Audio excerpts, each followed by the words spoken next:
So encouraging students to do things for themselves, to create things for themselves, to make things, to have ideas, to have strange ideas, and then critical thinking to be able to solve problems, to be able to ask why, to be able to ask questions about things. Intercultural competence and citizenship.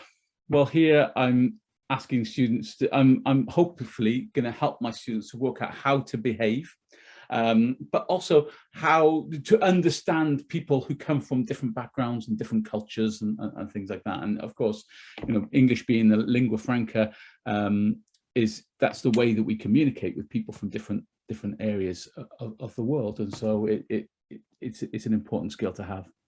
Emotional self-regulation and well-being, knowing how you feel, knowing how the students feel themselves, how they respond to things, and then digital literacies, being able to understand how the digital world works. Now, when we keep working with younger learners, I think it's a little bit difficult to develop all of these as much as we can with older ones, but we can begin to do things subtly that will help the students to learn. And that's one of the sort of benefits of Beehive, the book. Okay, so Paris is 30. I'm just checking the chat box to make sure I haven't missed anything, and it says Paris is 35 degrees. Wow, it's 12 degrees here. So I think I'm glad I'm here rather than in Paris for once in my life. Okay, I want to start with, I don't know if any of you came to my talk last year, but this is something I touched on last year as well. I want you to just look at this. Just as a quick warm-up, this is taken from the course book, and what the students need to do is to decide if these animals can run or fly or both or neither. Okay, so they have to put a tick in the box or a cross in the box. And so for this activity, instead of asking my students to do it, I've done it myself. Okay, but am I clever or have I made mistakes? So what I'd like you to do is have a look at what I've done here, and can you point out any mistakes that I've made? Can you tell me where I've made a mistake?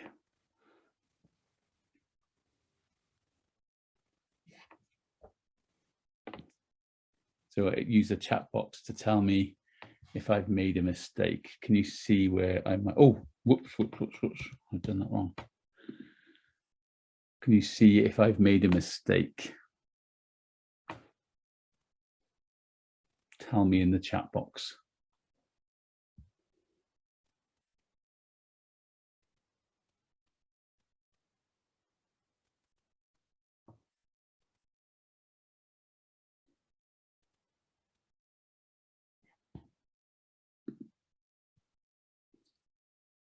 A bee can't run. A spider can't fly. Cat doesn't fly.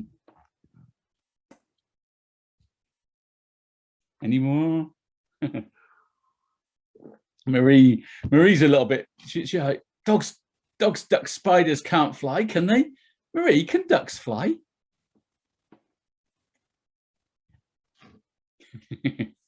I think ducks can fly, can't they?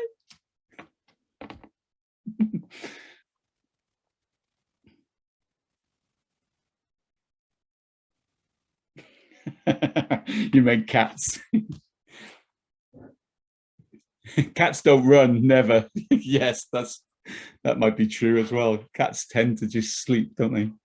Okay, so I like this as a coursebook activity because it's getting students not just to recognize the pictures of the animals and matching the pictures to the words, but it's making them think about the animals themselves. It's making them really show that they've understood that they know what the animal is.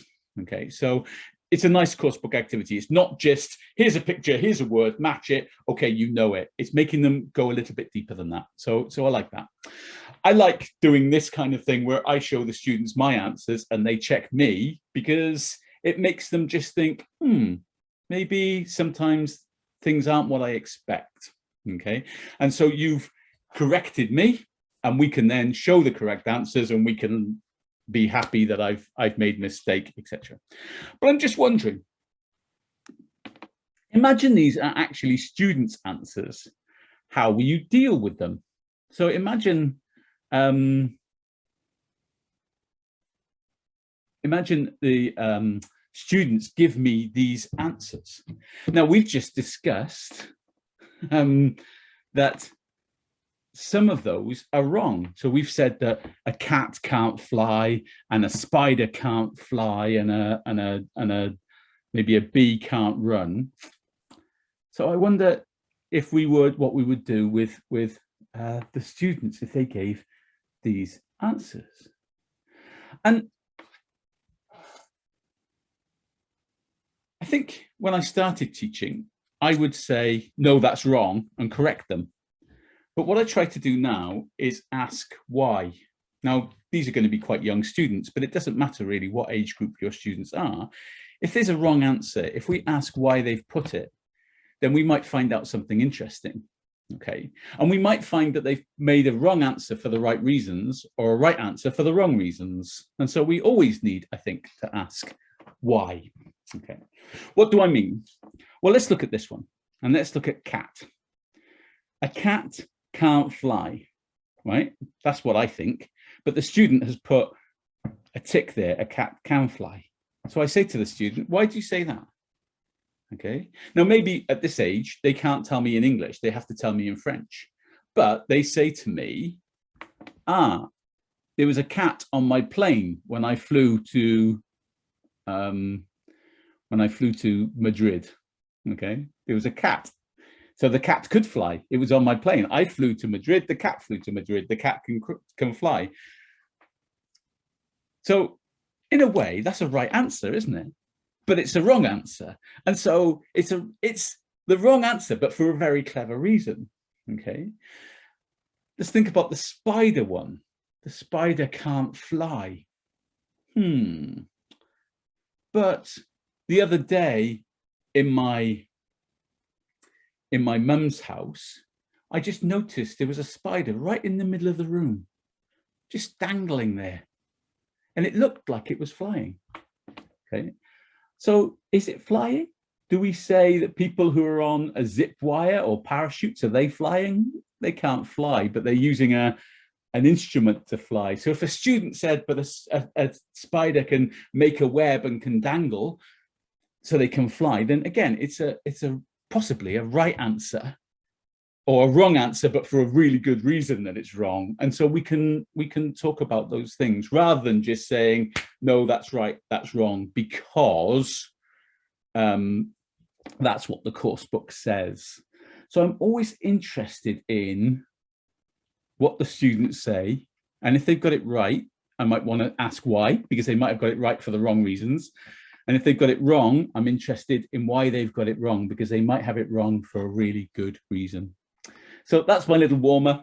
Going back to what I talked about last year, if you're in my session, I talked about this a little bit last year as well. But yeah, it's just something I think is worth thinking about. Okay, so here's, again, a course book activity, similar kind of theme. Just tell me, for these, which is the odd one out. So we can see the first one, it says swim, and we've got a fish, we've got a duck, and the bee is the odd one out because the bee can't swim. Okay. So what about for the others? Climb, run, fly. What do you think are the answers for that? What do you think? Climb, which one can't climb, which one can't run, and which one can't fly?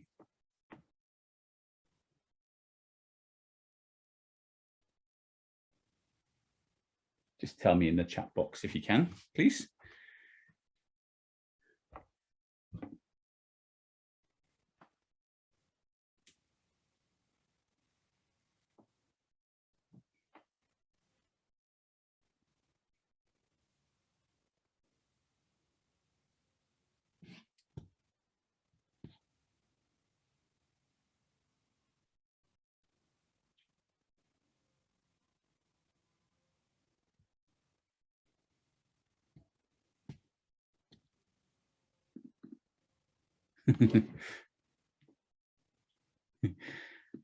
Yeah, Courtney, I'm not looking for wrong answers here. I'm just looking for the right answers. I'm looking for the right one. So the fish can't climb, says Dominique.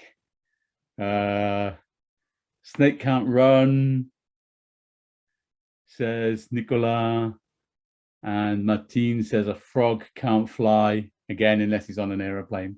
Okay, so again, the course book makes an activity nice and fun. It's teaching animals, it's teaching things that you can do, you know, so the students can then apply that to themselves. I can swim, I can climb, etc. So it's got a double aim. So I like it.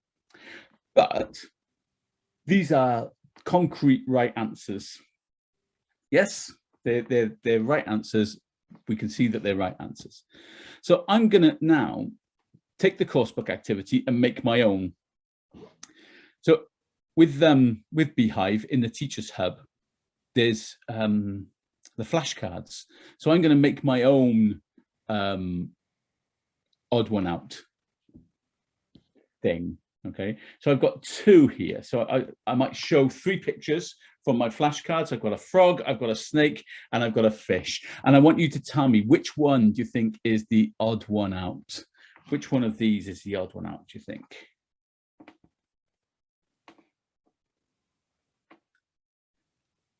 Nicola says fish. Tell me why, Nicola, as well. Don't just tell me fish, tell me why. Why is it fish? Because it's not green. Anyone else got anything different? Anyone else got anything the same?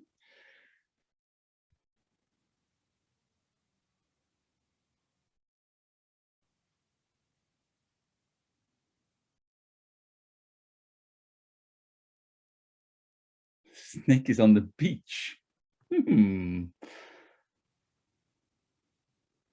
What, and the frog and the fish are not on the beach, Katia? Oh, Katia's done. Oh no, somebody's done both. Martine's done both. Gone for B. Tell me why. You can do the second one as well if you want to. Tell me why. What would be the odd one out for that one? Okay, fish only has one eye. B and fish, says Dominic. Tell me why as well. Don't just tell me. What you think the odd one outs are. Tell me why. You've got to justify.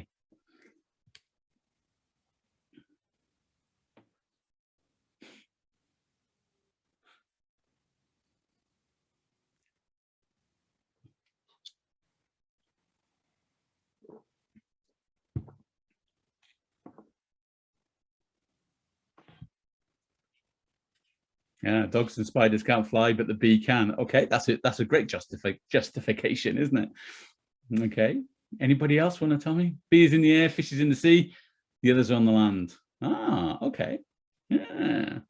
Snakes can't live in water. Okay, and the other two can. Ah, okay. So we've got some great justifications of that. Okay.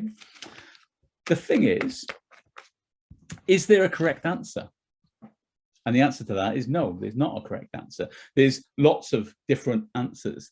And I think very subtly, this is how we can teach students about sort of critical thinking.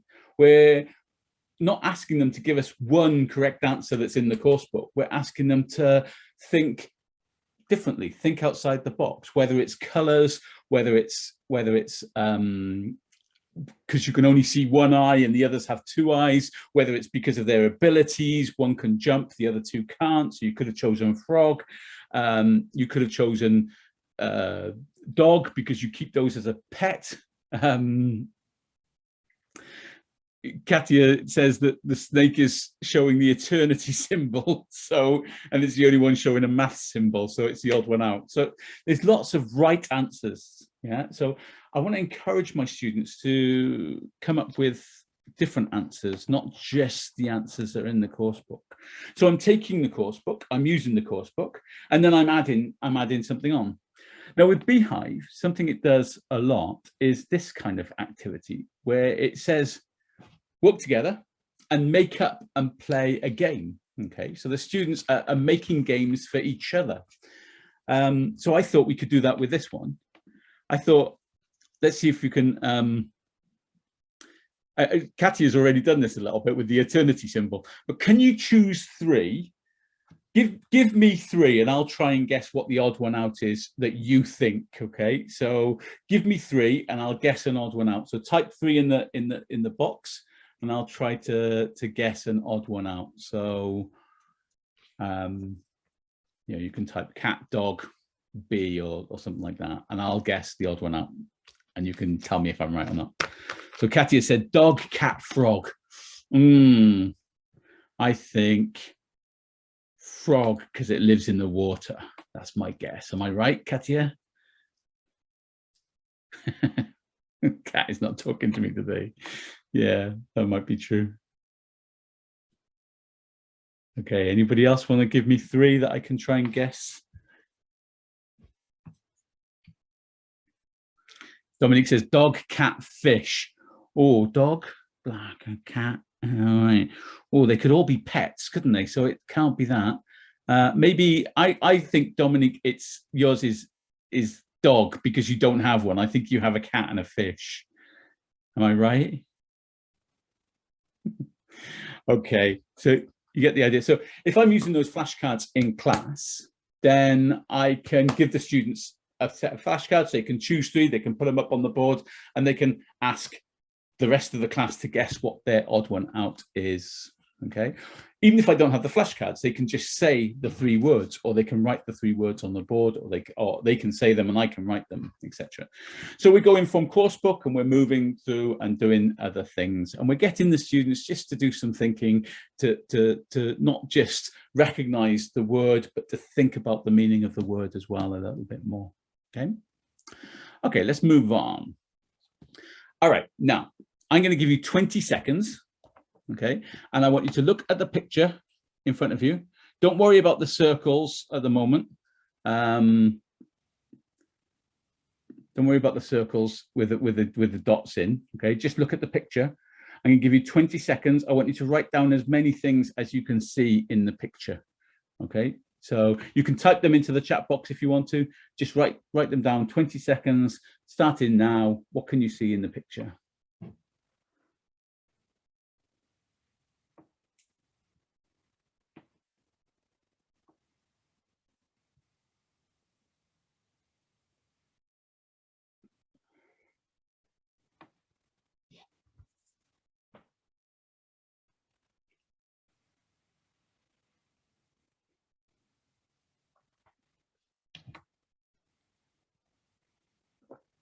Okay, so that is your 20 seconds up. We'll go there. And people have written things down. Can't see my chat. Now have a look at what other people have written and see if it's the same as what you have, or if people have found a different thing. Okay, so see if people have got a different. Oh, Anne's got kite. I'm not sure other people have got kite. You might be the only one with kite. Oh no, sorry, Nicola's got kite as well. Rope, skipping rope. Okay, so we've gone from rope to skipping rope. Now we've got skipping rope again. We've just got rope before. Okay, so the reason I might do this, the reason I've asked you to look in the box about what different people have got as well in class, if I did something like this, it's just a little memory game. Yeah, I mean, not even a memory game, just look at the board, tell me what you already know. I think it's really important that we don't treat students like a blank piece of paper, that we say, before I'm going to teach you these words, I want to know what you know. Yeah, what you already know in English. And so give them a chance to show me what they know. Okay, and then I've got this on the screen now about individual task, and then compare with a partner, and then share it with the whole class. And so that bit where I asked you to see what other people had written to see if it's the same, that's my comparing with a partner. Okay, so in class, I'd ask the students to work together and after they've had 20 seconds on their own, compare their lists. And then let's see if you've got the same or if you've got different, if you can add things to it, if you can make your list from 5 to 10, or if you can go from rope to skipping rope, etc. So they're beginning to learn from each other. and they can see that two heads are better than one. And they can see that they may not know something, but somebody next to them can help them. And then they can present that to the class. And so it's showing that there's that stage where we can get the students to learn from each other as well as from us. Now, one of the reasons I chose this picture is something that this course book does that I love. It talks about emotions, okay? So it asks the students to look at the picture and decide if they like the thing or not, okay? So draw a smiley face, a straight face, or a sad face, okay? So let's choose one or two. Let's take the kite, okay? Let's take the kite, which is this one. What would be your emotion for the kite? Would that be a happy?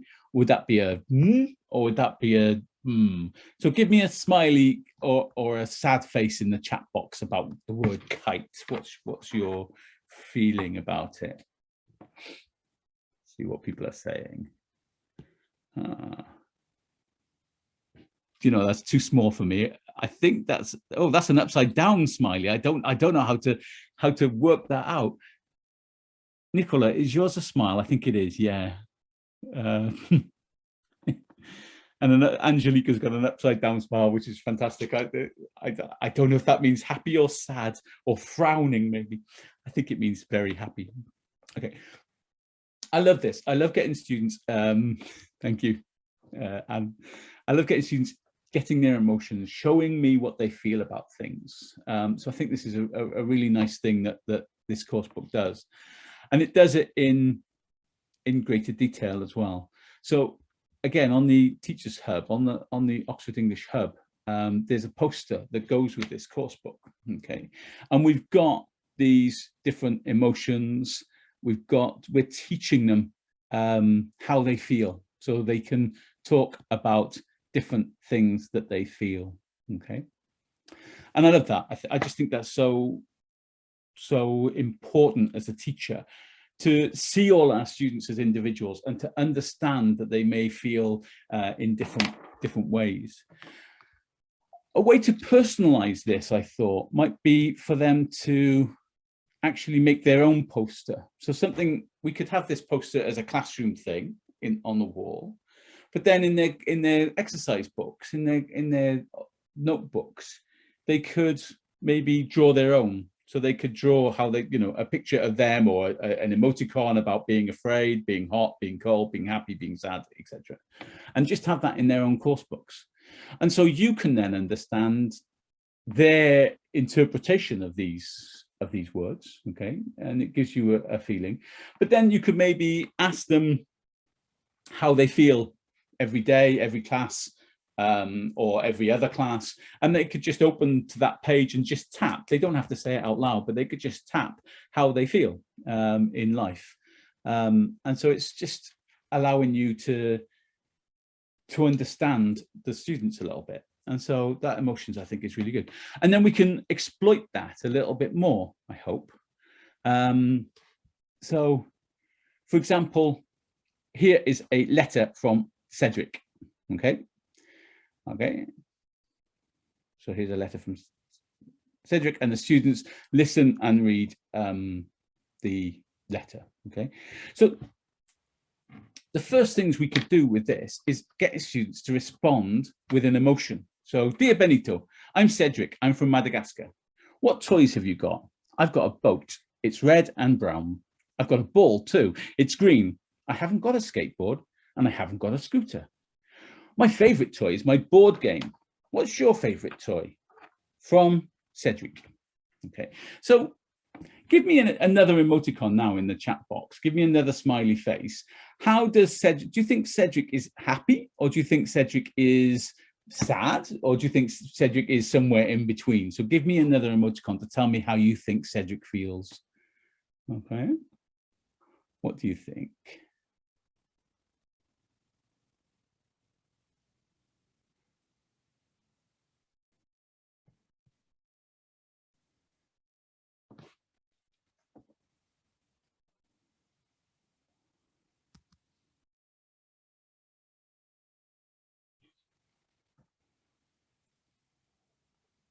So how does Cedric feel? Give me an emoticon.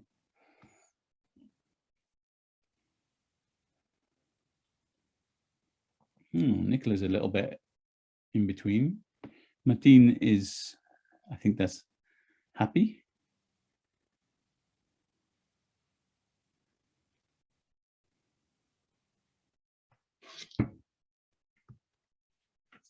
Dominique thinks Cedric is happy.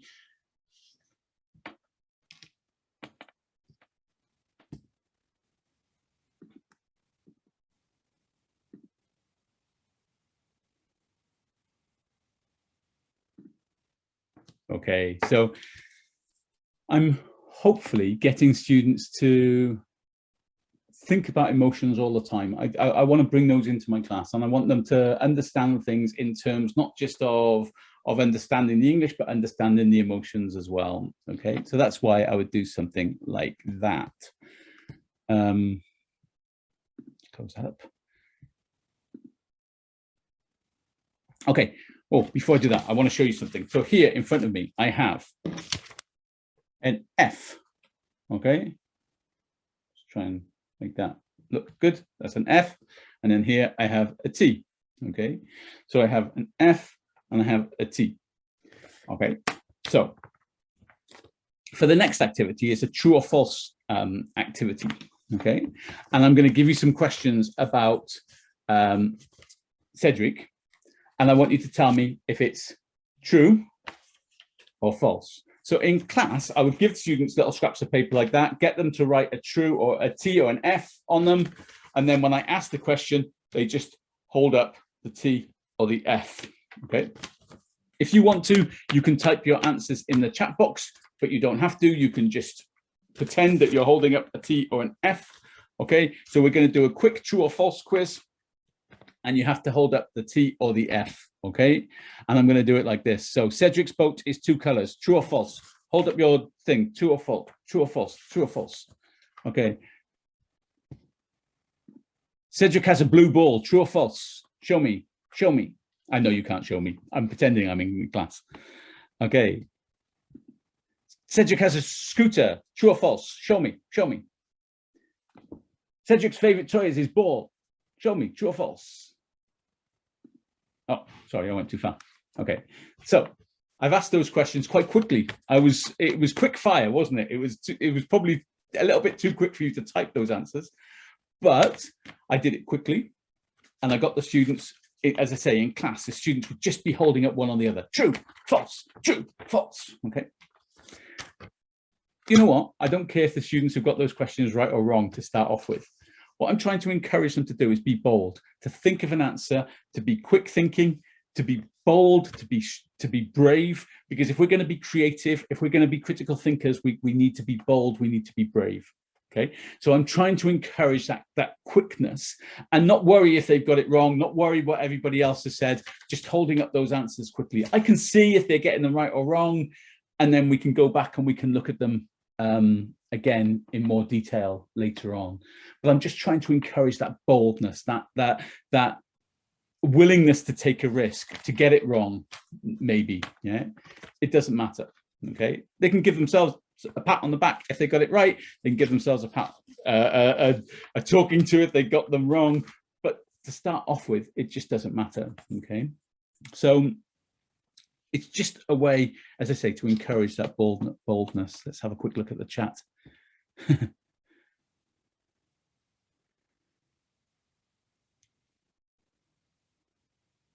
Okay, yeah. Some of you couldn't quite type quickly enough for that. Okay, so now earlier we did a kind of memory game with that picture, and you probably play memory games in class. I think there's one that's called Kim's game, where you have a picture of lots of or a tray maybe of lots of things. So, you know, headphones, pencil eraser, pen, what are they called? Post-it notes. And then you show them, and then you hide them, and you take one away, and the students have to remember which thing has been taken away. Okay, so I'm going to do that with a text. Okay, so I've got my text in front of you. In a moment, I'm going to take the text away. Okay, And when the text returns, it's going to have some words missing. So can you tell me from memory, what are those words that are missing? Now in class, again, I'll do this in pairs so the students can work together because, as I said before, two heads are better than one, okay? But can you tell me which of those words are missing there? Which words are missing?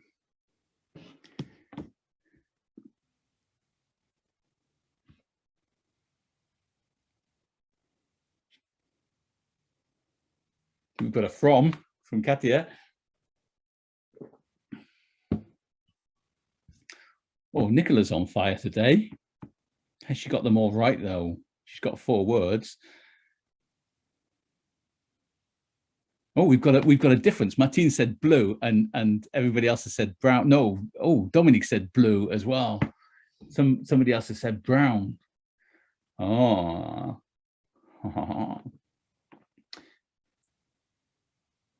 Again, in class, I'm not going to be. This isn't a test. This isn't about getting it right or wrong. It's about having a go. So again, it's developing that braveness.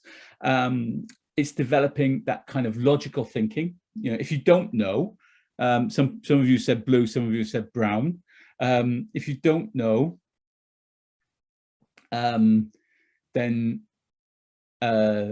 you can have a guess. So you're kind of having that logical thinking. Maybe I could ask students to purposely get them wrong, and show some creativity in that as well. So I'm giving the students a chance. So for example, here, Martine has said bye at the end for this one, said bye, which is a perfectly good answer, but it's actually not the right answer, okay?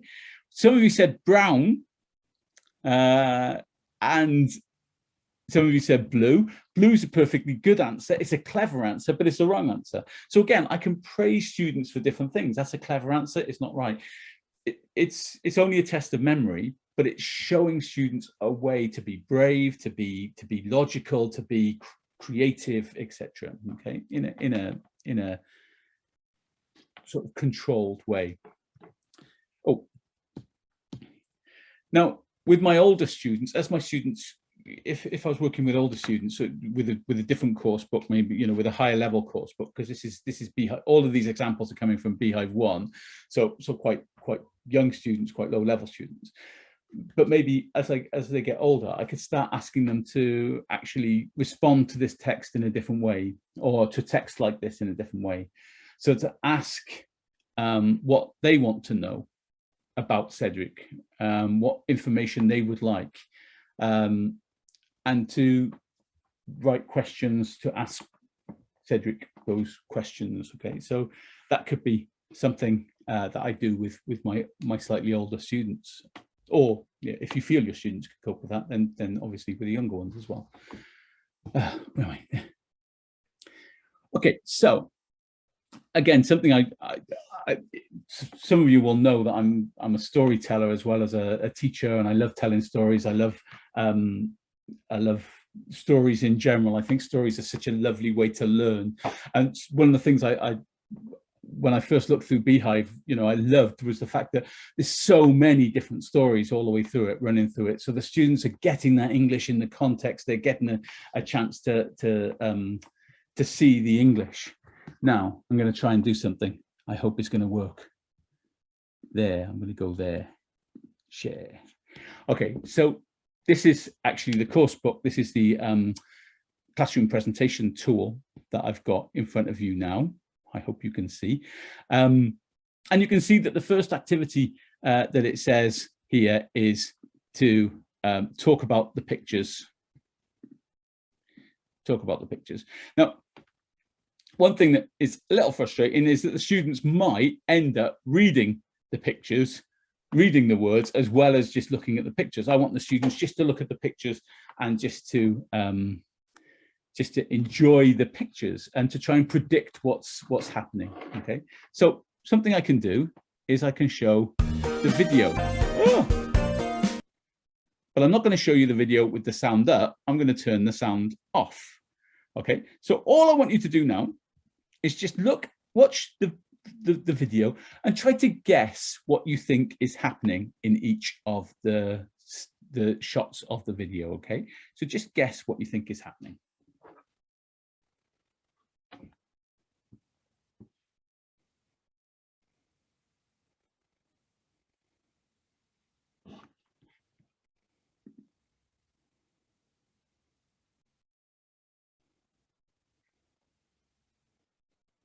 What do you think is happening?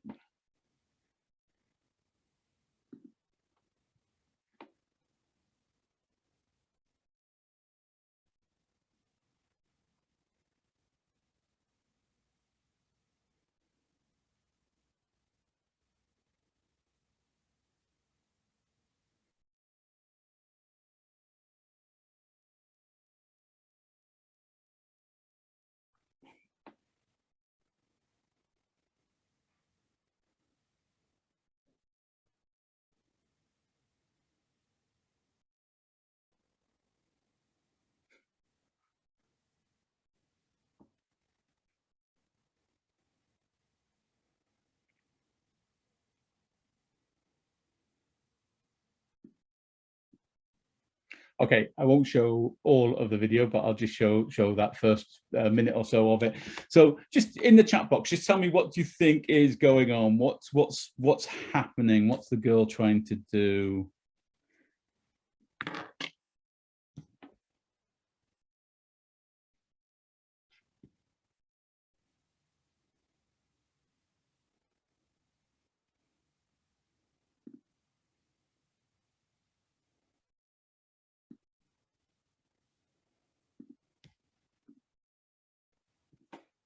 Okay, so any ideas? What do you think is happening?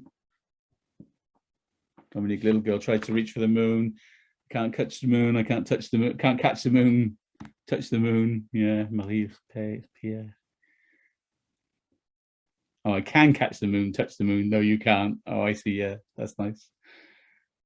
Any other ideas? Okay, so I can use the video with the sound off to get ideas about what's happening, maybe to teach some vocabulary. I can, you know, what's she doing? She's jumping. Can she catch the moon? No, etc. So we can, what's this? It's the moon. What's this? It's a trampoline, you know, etc. So we could teach some vocabulary, but we can also just get the students to even if they're sharing that in French or not sharing it at all, they're beginning to create a story in their mind from the pictures. Okay, and the video is a good way to get them to look at those pictures, and I think it's fun as well. Okay, something I wanted to show you as well with this is this little button here, which is the hide and show button, and so I can add a shape. So I could take away a picture here, or I could just take away the sorry, I'll add another one, add shape. I can take away just what she's saying there as well. So if I don't want to use the video, I could just hide what she's saying in each of these. Okay, which is quite nice. So I could ask the students to try and remember what's in each picture once I've done the story as well. Okay, so we've got the story, and the students read the story and they find out that she's trying to catch the moon. She's trying to catch the moon. And as somebody says, you know, I can climb, but I can't catch the moon. I can jump, but I can't catch the moon. What is it? It's a plane. Can you fly? No, I can't. Jing is sad. Look at the moon, but I can't swim. And then I've got water, because she has an idea, and the moon is in the water. Look, I can catch the moon. And there it is. She's caught the moon. So it's got a happy ending. Okay, so that's the story. And we can see that we then put these in the right order. We talk about the story afterwards. And then it says down here, act out the story. Okay, which is nice. And then again, down the bottom, we make a little quiz. So it could be a quick fire true or false quiz that we make, that the students can make for themselves and then give to the other students in the class. Let's focus on this act out the story. something that I like to do when I'm using these kind of stories in class is to try and think of the sound effects that would happen. Okay, so if we look at picture 3 here, okay, so if we look at picture 3, I can jump. Okay, what kind of noises do you think, what kind of sound effects might there be for that? What kind of noises do you think that she would be making at this point? Okay, what do you think? Give me an answer in the chat box. Boing. Thank you, Nicola. Yeah, so a boing sound. Okay, how about in the next one, picture 4? She's building a plane. What kind of oh, the sound of footsteps. Yeah. Okay, what kind of noises do you think she's making in picture 4?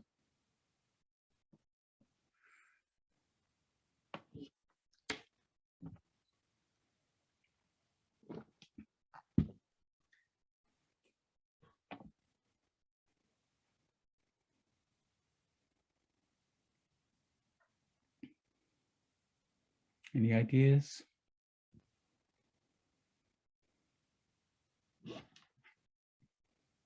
The sound of a plane engine. So she might, I think, Martine, I thought that maybe for picture 5, where she's going, but she can't really fly. Maybe in picture 4, she's hammering, putting those things together. Vroom, yeah, that kind of thing. So instead of maybe acting out the story, which I've got no problems with acting out the story, the students could act out the story and add their own sound effects, or I could tell the story and then the students could do sound effects as I go through. Whichever way, you know, but it makes it fun, it makes it interesting, it makes it a little bit creative.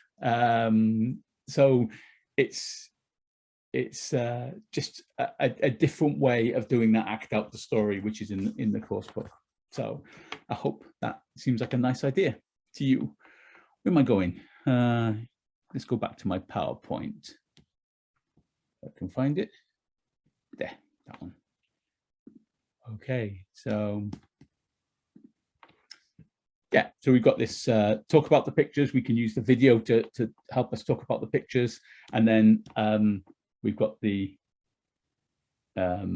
acting out the story, and then the sound effects to help us act out the story as well. So just lovely activities from the course book, and then just adding little tiny bits, or just using the course book resources to make sure that we're doing those in a slightly different way. So these are the things that I've shown you today. Okay, so we started off by looking at the wrong answer being right in a kind of way. Yeah, so spiders can't fly, but they can kind of dangle, and it looks like they're flying. So maybe that's right.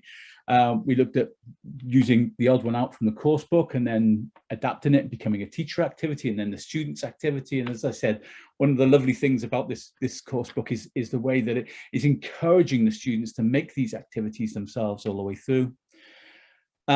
Showing students that they can learn from each other. So that's something like that 20-second dash, the memory game for the text, showing students that they can learn from each other. So again, that's part of that communication and collaboration activities.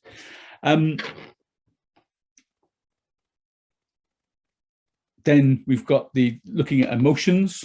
Okay, so the emotions and thinking about applying those emotions to lots of things we do in the classroom. Yeah, even if we're just saying, even if I just said to my students at the end of a class,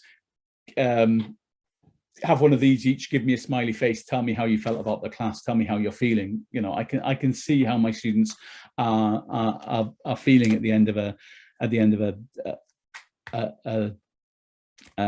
lesson or during a lesson, etc. So that's looking at that emotional self-regulation and well-being. Writing questions to follow up, all that stuff about Cedric was really that sort of intercultural competence. looking at somebody from a different background, looking at somebody from somewhere else, and trying to understand their lives and understand how they feel and think about how we would feel in those situations. And then the stories with the video, with the sound down, the stories with the sound effects, I'm looking at sort of creativity and encouraging students to be creative. And as I said, with this kind of younger level of students, younger age group of students, maybe we're not going to be outwardly and openly doing these 5 things in the box on the right, but we're beginning to build up those skills that hopefully they can build on later. Okay, so I can see I've got some questions in the question and in the Q&A box, so I'll have a look at those now. So thank you very much for taking part, and I'll try and answer some of these questions now. So let's have a look at them. There we are. Okay.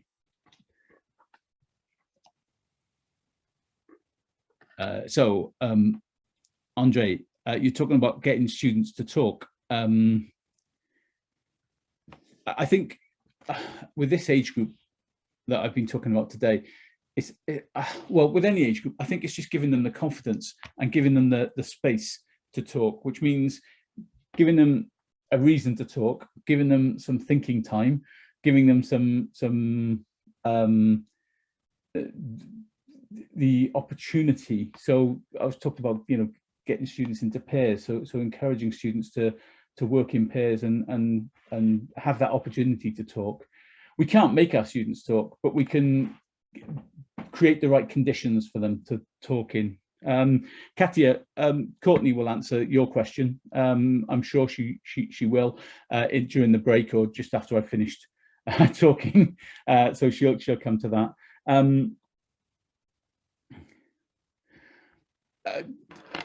Andre, you raise a good point there about the fact that, you know, you have to follow the Ministry of Education program. Most of the activities I've just shown you, I'm not going to be doing in every class all the time. You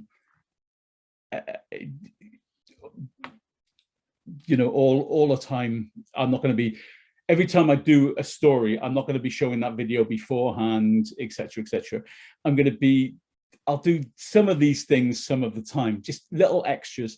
None of the things I've shown today, I mean, oh, well, the things in the course book are really useful things and they're there. And then the things that I've added on, none of them take too much planning. A lot of them you can just do on the spur of the moment, you know, get a couple of pieces of paper with a T and an F on them. You know, it doesn't take too long to organize. It's not lots of chopping up, lots of planning beforehand. And so all of these things are augmenting the activities that you're already doing in class, rather than sort of completely changing them.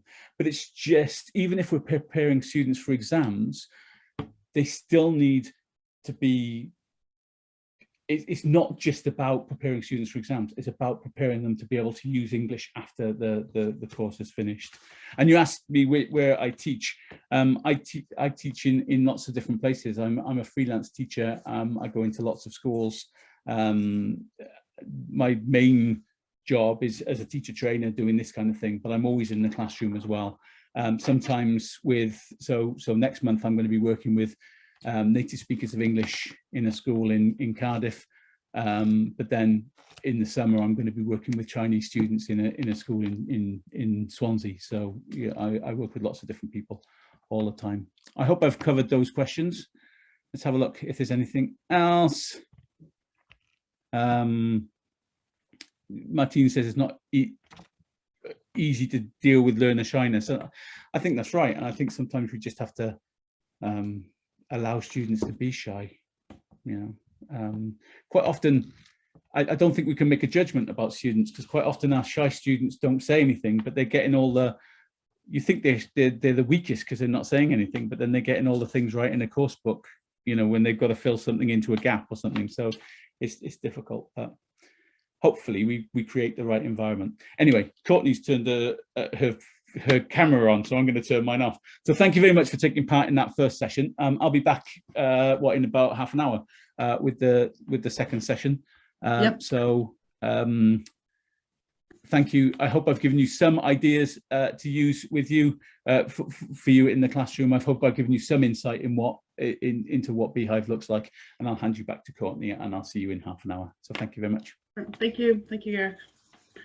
I will look at these questions myself. Is there an online book for A2, B1, B2 levels? There are online books of everything, which I'll show you some today.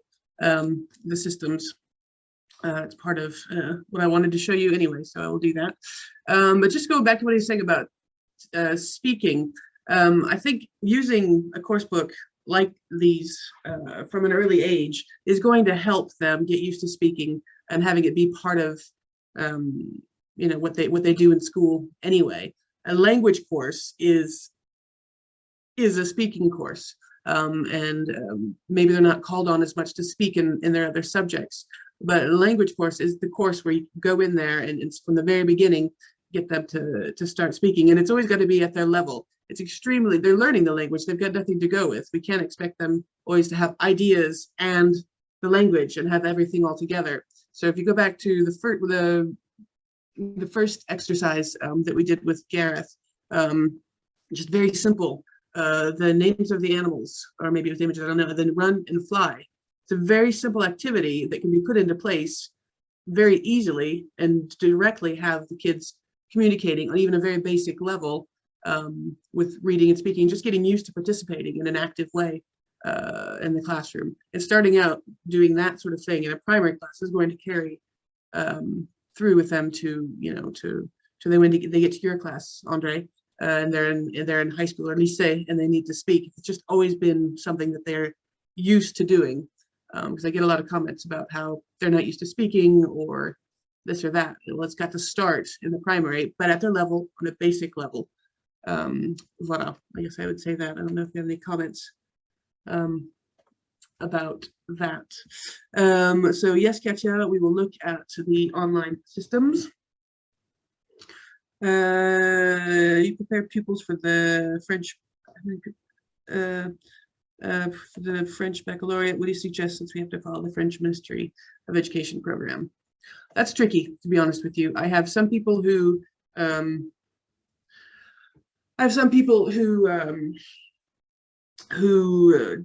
just are able to use what they want,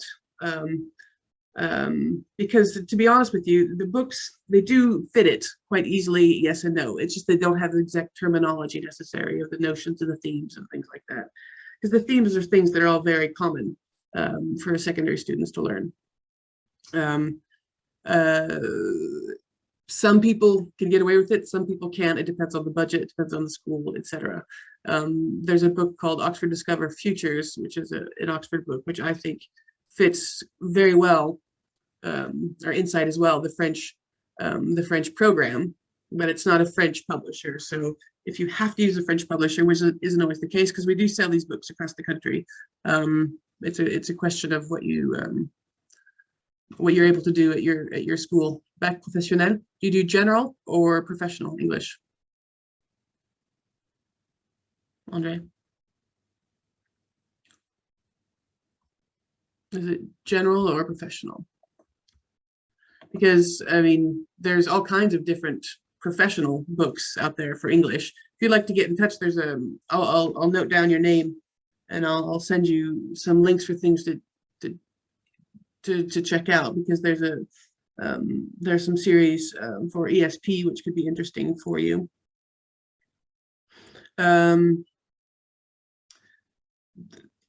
There's not a suitable book that's going to say BTS on it from a French publisher, because they don't publish for French exams, if that makes any sense. Hold on one sec. So for that, no, there's not a French, an Oxford book that's going to publish for that. There are books that are going to cover the same themes, but Bac Professional is very large. It's vast.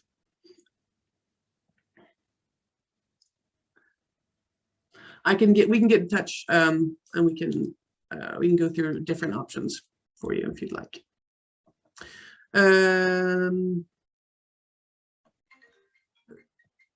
Oopsie, it's my phone ringing. Okay, what I wanted to do at this time, unless you've got other questions, is Beehive is available. Some of it, it's printing. It's not all completely available. It will be for the rentrée for September. Things are coming now. We're still waiting for a couple of things, but I haven't checked in the past couple of days, but everything should be ready by September. Yes. I can give you a code as well. Well, let's have a look at Beehive since we just did that. That might be the best. If I want to get to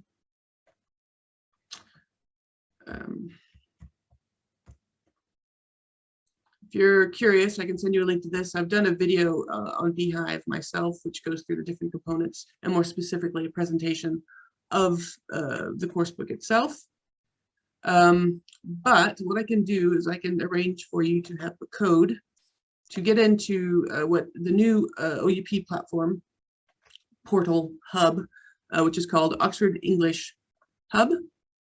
And I can give you a code for those of you who are interested to have the whole teaching package digital format of the first level.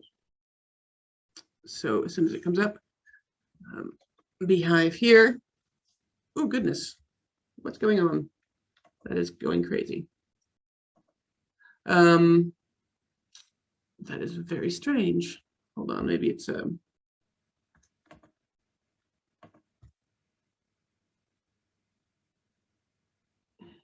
what's going on? I'm going to switch into a different browser. That does not seem to be wanting to do that.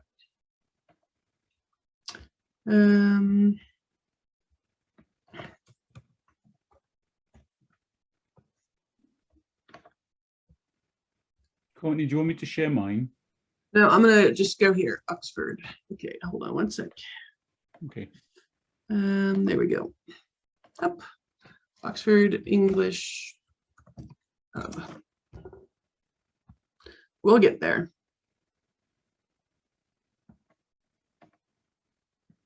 Normally.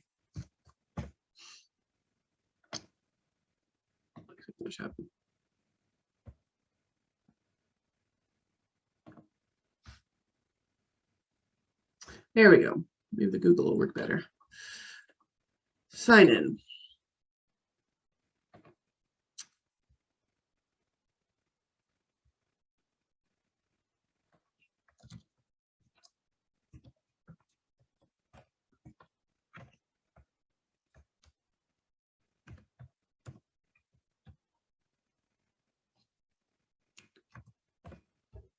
Ha ha ha ha, of course. It means you're on a different.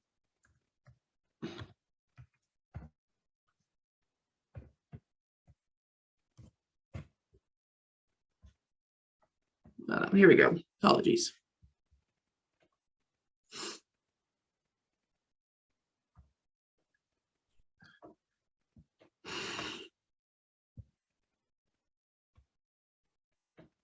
I'm in a hotel, so maybe it's not the best. Here we go, Beehive. There we go. To give you codes to access the whole teaching kit for level 1 Beehive classroom presentation tool, the workbook, the student's book, and the teacher's access for the online practice. So bear with me. They just, if you can see on the thing, it says that I just checked before we went on. This is technology for you. And it said it was still working. I could still get into it at 1.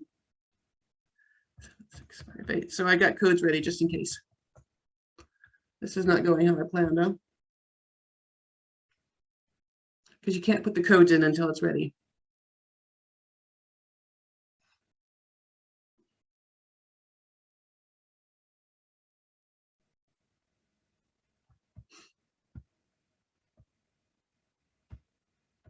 Code redeemed successfully, great. Gosh, it's slow. We're lucky that we're able to have the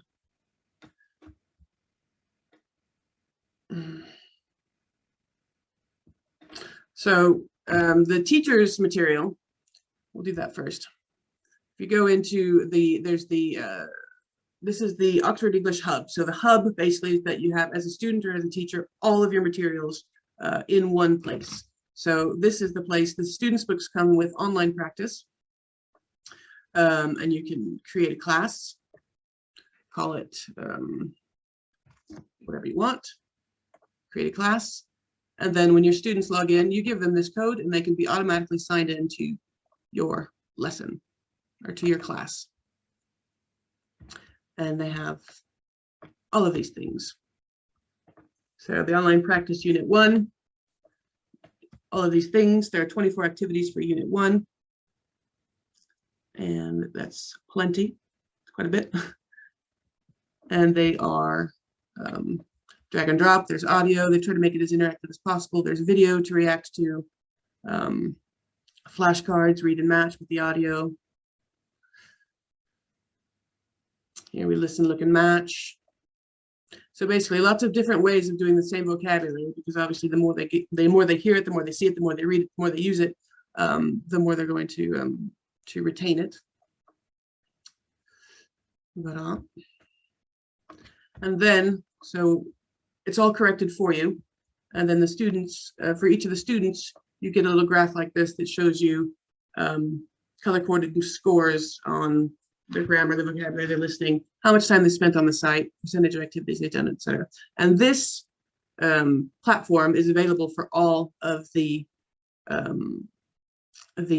current courses. So Beehive is brand new; it's just now printing, but also for if you're familiar with the courses that I introduced to the friends last year, Bright Ideas, Learn with Us, Oxford Discover, Project Explore, etc.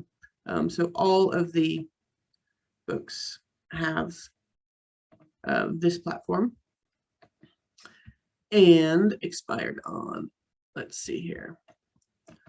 I will show you what you can get for Beehive because it'll be faster by using Bright Ideas right away, which is the same. That's not a good example, goodness me.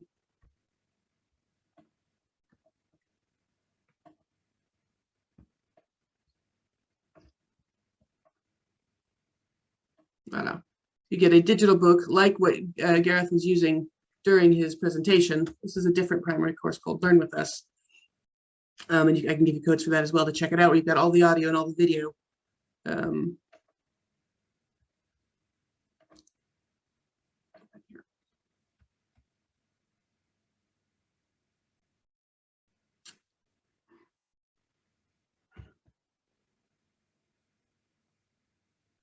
There we go. So it is the book on page, exactly. So if you're familiar with any other classroom presentation tools, it's the same book on page, exactly as though you're holding it, except for all the little icons become clickable. So this little blue controller here is a little game or a flashcard activity that will pop up that you can do. In this case, it's flashcard. Sometimes it's game, sometimes it's flashcard.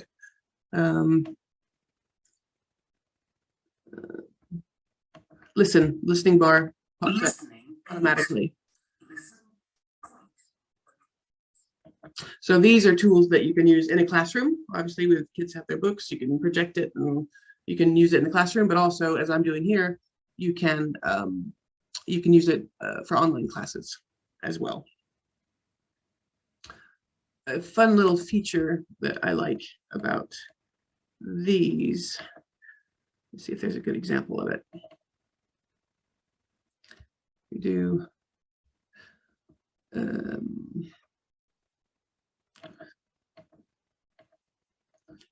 let's see here, like these are ebooks. I'm sorry, I'm in the ebook version. That's why. You can bring up the answers as well. So these are the students' ebooks versions, but the video comes up as well directly. Let's play at my house. So these exist as well for Beehive, for Oxford Discover, for Bright Ideas, for all of the courses. Does that answer your question? Who answered that? Who asked that? Sorry.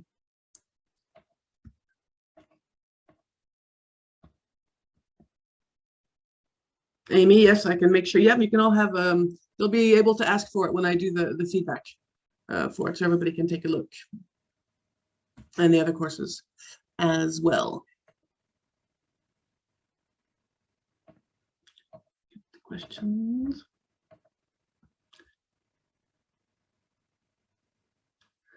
Yes, Andre, this is young learners, but in a few minutes, Gareth will be back for secondary. So the first part of the talk is young learners, and the second part is teenagers, basically. So you might want to stick around because that will be slightly different. But this is very much first year. Well, he did level 1, so it's first year primary course.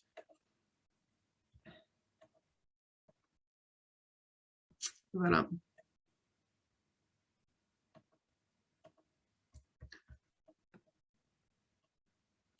So you would just go to oxfordenglishhub.com, create an account. If you already have an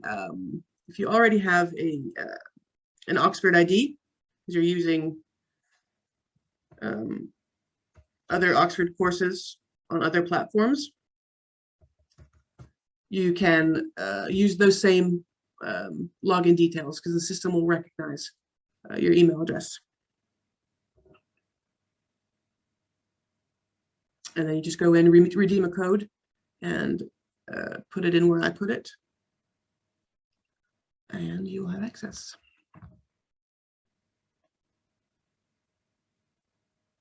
This is not free. The code's permanent access is not free, but I can give you a code to try things out. The gratis codes are available for 3 months.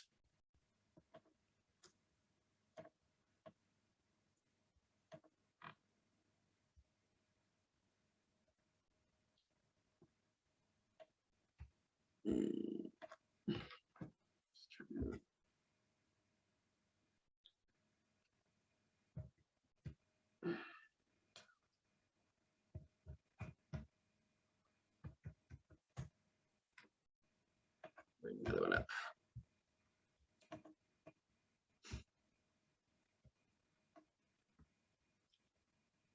Are there paper teacher tools, flashcards, and books? Yes, of course. There's digital stuff, which is what we use to show online. But of course, there are print students' books. Print students' books come with a code for the online practice. There are print workbooks, and those are absolutely fine. Obviously, there is a print teacher's book, which gives codes to this digital package. So here, like I said, here, you'd have the classroom presentation tool students book, classroom presentation tool workbook, teachers access to the online practice, and phonics and literacy program that goes along with the level. So, and those are, or you can get a strictly digital package. We found most likely, I mean, you can get the print students book, and then you get a code, or excuse me, a print teacher's book, and then you get a code in it to be able to access the things online for the teacher, like this, like what I'm showing you now. But then you still have a print teacher's book to carry around. Within this, the teacher's resources online, you have a PDF version of it. So you could also just go digital and order, if you want to just order a code, you can have access to all of that in digital. You won't have the physical. In terms of gratis, if you're buying these for your students, then I can give you whichever you want. Either if you'd like to have a print paper book for the teacher's guide, that's fine. If you don't need the teacher's guide and you would like just a code, that's fine as well. That can be the case. Where can you order Beehive 1 from? From me. We sell them, like I said, we either sell directly to bookshops or to schools. So if I know what's being ordered either from me or from a partner bookshop, like I said, we can help you with the teacher's material. So if you'd like to have a look and then you're interested in getting a quote, I can sort you out. So this is the classroom presentation tool for Beehive. What I wanted to show you before is a couple of tools that are, I think quite good. Gareth showed you the putting the boxes, covering the things with the different shapes and things like that. My favorite tool is the focus, because you've got, when you click on focus, you get predefined squares, and then you click on it and it automatically comes up and auto focuses, or auto zooms, I guess, on whatever it is you want to have a look at. And you can click on show answers, and then you can reveal them one by one, which I think is a fun way. And the classroom, in the teacher's version, classroom presentation tools.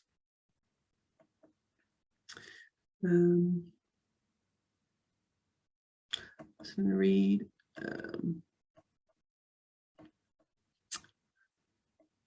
So do any of you already teach with family and friends?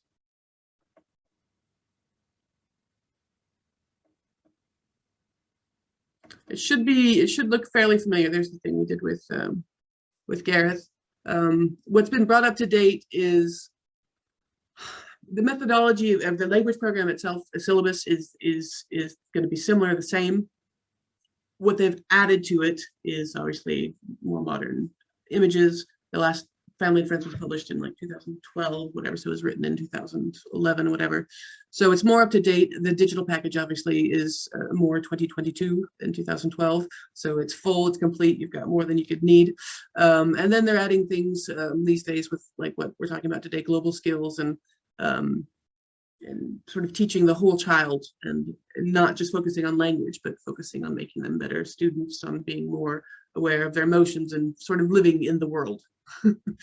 More critical thinking and things like that. So the new books include things like that.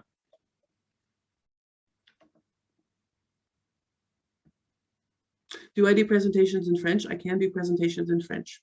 Family and Friends, I can definitely do presentations in French, yes. Family and Friends technically is still available. It's going to be phased out, and it's my guess, and they'll never guarantee availability, because I don't think they're going to go super crazy printing a bunch of different, doing a lot of different printings of it, because as this course is supposed to take it over, even though Family and Friends is extremely popular, we here in France sell a very lot of them. But the problem is that it's all on a different digital platform. And now that everything is more modern and moved up to date, it's going to be difficult for them to keep up maintaining the older platforms, especially when all of the new products and everything is centered on this one. So they may disappear quicker than than past editions disappeared. Because of that, they don't want to put something out there that isn't completely supported, and also that isn't the most up to date. If it's possible to move on to the new edition this year, and you'd like to, and it's possible, I think that's the best way to go, because it's always best to start a new course in the beginning of its life cycle. Otherwise, you're constantly on décalage, and that way you started at the beginning, you've got the best at the best time. Because then again, in 5-6 years, the content will still be good, but there will also, now dealing with digital things, it will also be quite different 6 years from now. So if it's possible to move on now, I would recommend doing that. I find students have capacity to study, but they prefer free time. My private students have many activities every 30 minutes counts. Will it be available in June? I can check, Nicola. There's lots of things coming out now. I'll have to check on the website what's actually printed and available, but definitely for September. I find students have little capacity to study. Prefer free time. My private students. Katia, are you talking about younger kids or adults? Kids. Yeah, it's tricky. It's complicated. You don't have the same power over them that they may have if you have private school than if they're in a school. Honestly, I think the online practice is a way for them to get their screen time in, because they all want that, and sort of do something with it. That's what I do with my girls, is most of the time, if they want to look at a tablet or whatever, they're doing something, some sort of game or some sort of activity, and they are happy to do it. because there's an attraction to screens, and I think it's like, and it's also, you know, it's something that you need to maybe, if they're kids, maybe work on with the parents to make sure that they're doing it. I don't know what the dynamics are, but they're short little exercises. The way they are now is that it's really interactive. There's video, there are games, there are things to listen to. So it's not just drag and drop for kids. You know, it's a bit of that, but it's also videos and things to listen to. So it might be easier now with more modern technology to get them to do their work outside of class. And it's also something that you've got to show them how to do at the very beginning. If you give them a book with a code inside of it and tell them to have at it, they may not. But if you take 5 minutes at the beginning of every class, or 3 minutes, whatever, and get onto it, and even just look over it with them to see what they've done, that could be more of an encouragement to get them to do their online work. What about Cambridge exams and certifications? What about them? This book prepares for them. This series, Family and Friends, always has. Family and Friends is one of the most popular courses for preparing the Cambridge exams in France. This series, I suppose, will be the same. It has the syllabus embedded in it. It's obviously aligned with the Common European Framework, and there's extra practice in the teacher's pack for the Cambridge exams. So it's definitely got the level needed. It's got extra practice in it. And again, like I said, has the language syllabus. So there's either, from the Oxford collection, there's either Beehive, which would be a good option, or what we looked at earlier, Bright Ideas, if anybody would like to take a look at that. That one, same, has the embedded syllabus and has direct practice in the student's book and the workbook. So there's 10 pages in the class book and 10 pages in the activity book that are practice exams. So bits of practice exams, practice exam pages in it. So practice exams, exam practice. So that one is also very directly,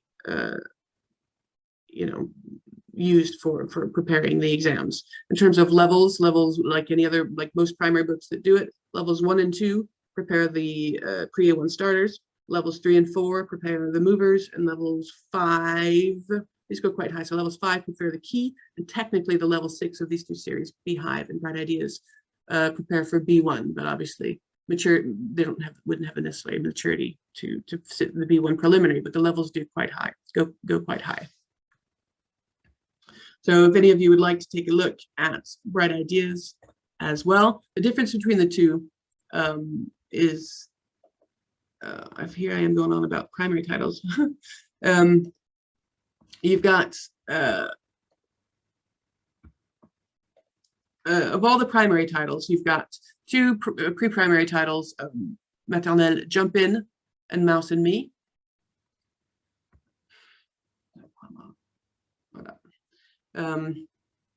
Learn With Us, which is the new version of Happy. So if any of you are familiar with the Happy series, Learn With Us replaces Happy House, Happy Street, and Happy Earth.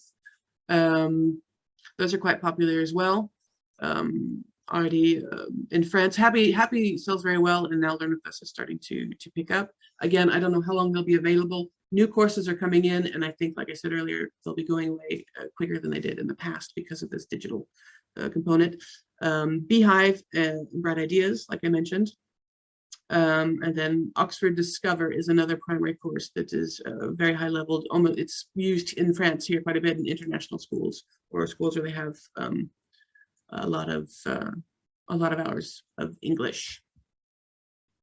So if you're looking for a general method, which also prepares for the Cambridge exams, Beehive from Oxford, Beehive and Bright Ideas would be the option. You're welcome, Martine. Technically, any of these books would do it. Learn With Us, like I said, it's a little more mainstream, a little bit less ambitious. It's still ambitious compared to what they would do in a normal sort of French editor book for primary English. Definitely. It only goes up to A1+. which is still a very good level, considering most kids in CM2 are doing a starters. It's still very comparable to what's being done in the rest of the country. Any questions on that? Just very quickly, as we're going into, Gareth is going to start doing the secondary talk here. Again, and all of these titles have, all of these primary titles, Learn With Us, Beehive, Bright Ideas, and Oxford Discover, have what I showed you. They all have the digital book that you can project online or in class, and the online practice learning management system where you can follow along what the students are doing in their online practice. For secondary,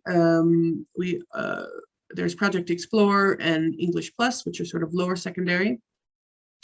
Those are already doing quite well. Brand new courses, which we'll probably have a look at today with Gareth. Life Vision, which is the new edition of the new version of Solutions, which is a very popular course across Europe, and Insight, which does well here in France as well. The difference between the two of those, if you're trying to choose, would be Life Vision is, I don't know if Gareth would, Solutions, I guess, because it's sort of the thing. I sort of compare them to Life Vision as kind of like pop music, and Insight is sort of indie music. If you need, Insight is a little bit more academic, a little bit more aspirational, thought-provoking, sort of information-rich. Life Vision is a little bit lighter in the content, but definitely content that interests teenagers. And both of them are quite exam-focused, as well as they are secondary exams, and there's always a high school leaving exam. So they both do that very well. And then there's Oxford Discover Futures, which is another secondary book, which is quite aspirational as well, and does well here in France. And to me, these two, Andre, if you're still here, are the Frenchest books that Oxford would have, because they fit the closest. We still sell lots of Solutions. Again, it depends on what you're managed to be able to do. In the public system, I agree, it's a little bit more complicated because of the different requirements. But keep in mind that I know that there's a big emphasis on authentic materials in the public school system.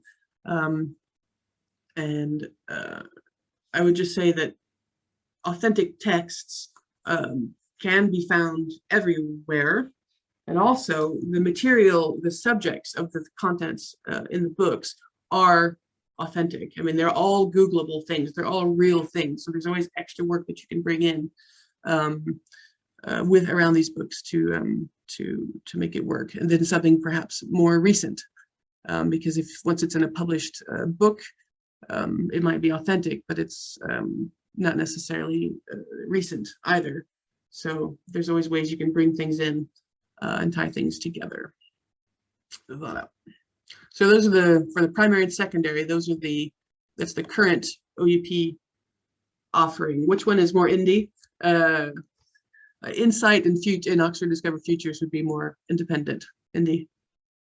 It's kind of a silly way to put it, but that's the fastest way I can boil it down. And I think the way that speaks the most to people. You're welcome.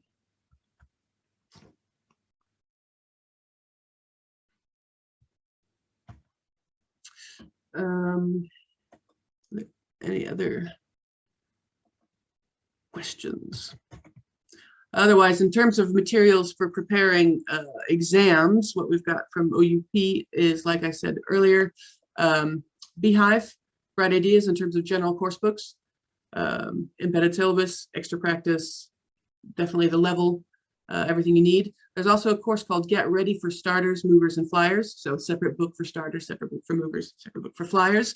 And those are quite good. I think they do a really nice job of combining language practice and then right at the end of the unit, directly going into a practice exam. Other books that prepare for the exams don't necessarily have practice exams in it. And I think this one does a really nice job of combining the two. So if I'm an 8-year-old or a 9-year-old, 10-year-old, and I'm preparing my exam, to me, pedagogically, it makes a lot more sense I guess as an adult pedagogically, as a child logically, it makes more sense to be able to practice that language directly in the part of the exam that I'm going to be tested on later. So those are quite popular, and they do well. There's practice tests available as well for the young learners, starters, movers, and flyers. One book, downloadable audio, and teacher's notes. For key, preliminary, and first, we have new trainers as well that are available that we've managed to, speaking now as a distributor and more than a consultant, they're priced very attractively, I must say. And there's 7 tests, and there's 6 in the book and then 1 online. So those are exciting for the exam trainers. And there's with and without key, and for preliminary and for first for schools and not for schools. And then for course books, there's also B2 venture to first, if any of you do any first for schools training. Boom. I've gone over. Are there any questions about the materials? Or if not, we can let Gareth jump on and I can answer any questions afterwards. I can stick around for a few minutes. Are we good to go? You're welcome.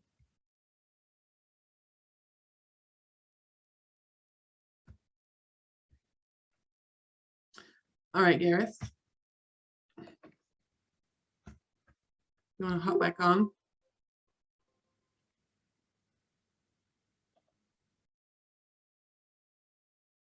Do you have any flashcards that don't come with coursebook packs? And hold on, Gareth, let me just do this one question.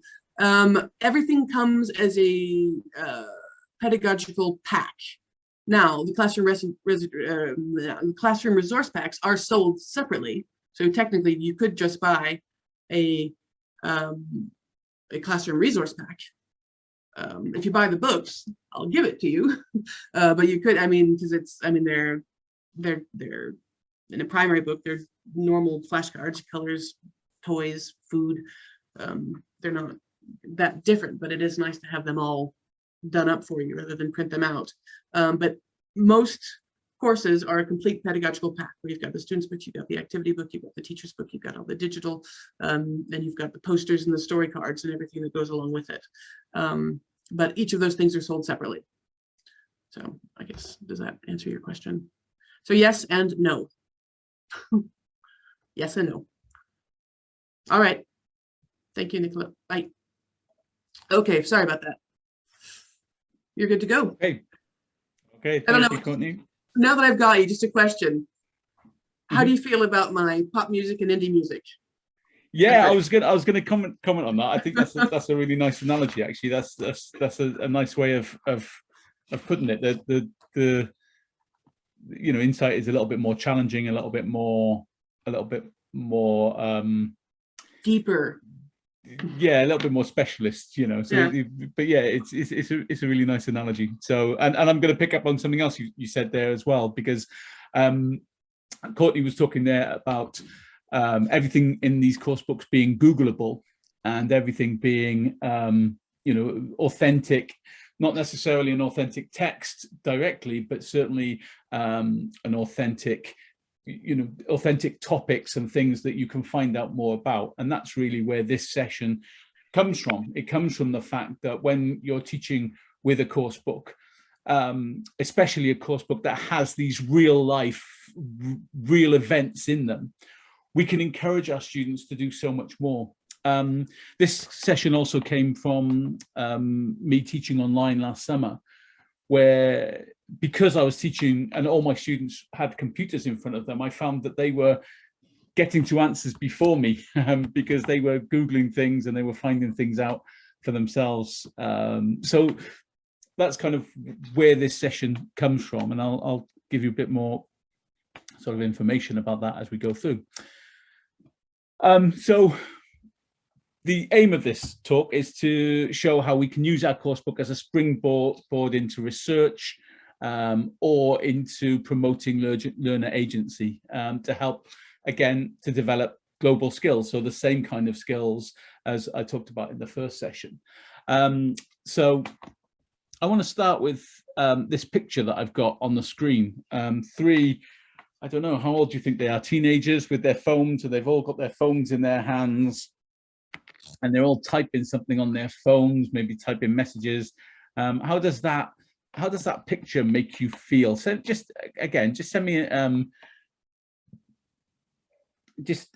an emoji, how that picture makes you feel. How does it make you feel happy? Does it make you feel grumpy? Does it make you feel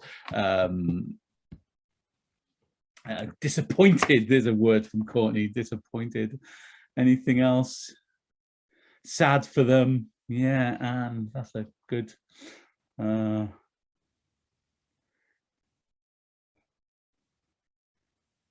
a sad face from Dominica, grumpy from Martina. Yeah. Guilty, because I do it too, Courtney. Yeah, I know that. I'm forever on my phone as well. I do tend to try to put it in my pocket when I'm out with people, though. Don't always. Yeah, Andre feels sad as well. Okay, I wonder if you could do another thing for me then. I wonder if you could do what Marie's just done. She's just written a kind of a slogan for that picture, a caption for it. She said, "I can't stand that kind of situation." Yeah? So that's a great caption for it. So could the rest of you, could you? I suppose Andre's done that as well, because he said he feels very sad. So could you write a kind of slogan for it as well? From me, please.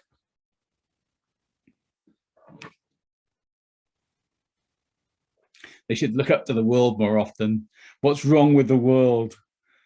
This is so frustrated. Yeah. Okay, so it's interesting, isn't it? Because we're being quite negative about this picture, which is fine. That's great. One thing that the reason I've asked you to write a caption is because if you flick through something like, I don't know, Instagram or Facebook these days, you get a lot of pictures like this, or a lot of pictures with sort of memes, I think they call them, with slogans underneath. Somebody's written something. So I just thought that could be a classroom activity. We find a picture in the course book, and we ask the students to try and write a slogan for it, a caption for it, and they're creating their own little meme that they could put on the internet later on. Not that they will, but it's just something that they're familiar with, and so that's something that we could do with those pictures. Amy asked an interesting question there: useful subjects or just chat? So that's an interesting question from Amy, because it takes us where I want to go.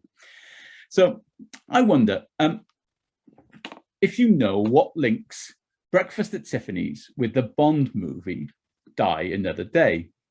Okay, so I just wonder if you can think of a link between those two things. Okay, and you don't have to type this. I'll tell you. Okay, but I just wonder, just give you a little moment to think about it. You can type something if you want to, but I will tell you in about 20 seconds. Okay, what links the two? Okay, let me tell you what links the two. So I want to tell you a story. So a little while ago, I was sitting in a cafe with a friend of mine. I tell you, it was a little while ago. It was before lockdown, so it was quite a long time ago. It was about 2.5 years ago. Anyway, we're looking at the menu, and there was a cocktail called Holly Golightly. Okay, and we both looked at each other and said, "That's a character from a film. What film is it?" And we both didn't know, so we both reached for our phones. Okay, and we Googled. We used the internet. We both said almost at exactly the same time, Breakfast at Tiffany's. Okay, but if somebody had taken a photo of us then the photo would have looked like the one on the screen, wouldn't it? It would have looked like two people sitting opposite each other, not having a conversation, but looking at their phones. But actually, the phone was augmenting our conversation. Before long, we were talking about this Bond film called Die Another Day, and I suddenly stopped and said, "How the hell did we get here? We were talking about Holly Golightly a minute ago."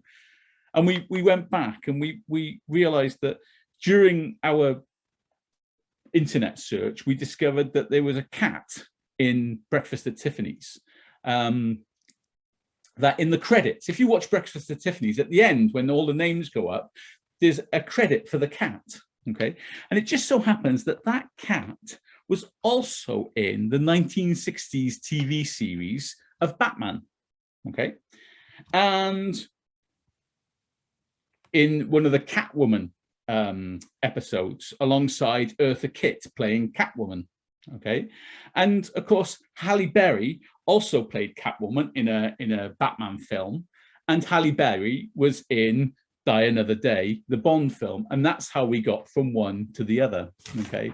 Which is a little bit crazy, a little bit manic, but there's a connection, okay? Now, all of the time, we were having a conversation, but we were on our phones. As I say, so if somebody had taken a photo of us, then we could have been a meme. We could have been a look at these people not talking to each other. But actually, it was augmenting our conversation. It was adding to our conversation. And I think that's almost what I want to do with my students. Okay, I always want to encourage my students to take something that's interesting to them and find out more about it. Okay, so, and what that is called is learner agency. There's a very useful little booklet on the OUP website about learner agency, about maximizing learner potential. I'm going to give you a it's about a 20-page booklet, I think, and I'm going to give you a 2-minute rundown of what this means. So I'm paraphrasing a little bit when I talk about it, but it's worth having a look at this. It's worth having a read about this. It made me think that a lot of what I do in class has a reason, and it made me also think that there's other things I can do to stretch those reasons as well. So what is learner agency? So learner agency is the feeling of ownership and sense of control that learners can have over their learning, okay? This has been something that's been quite interesting to me for the last few years, where I've been trying to work out how much control I can give my students. And obviously, if you're preparing students for exams, you have to get through a syllabus, so you can't give them control. But I think they need a feeling that they have a sense of control or a sense of ownership over the classroom, okay? Why do I think they need that? Well, I think if they feel they have that sense of control, then they feel that they can make a difference to their learning, that they can learn at their pace,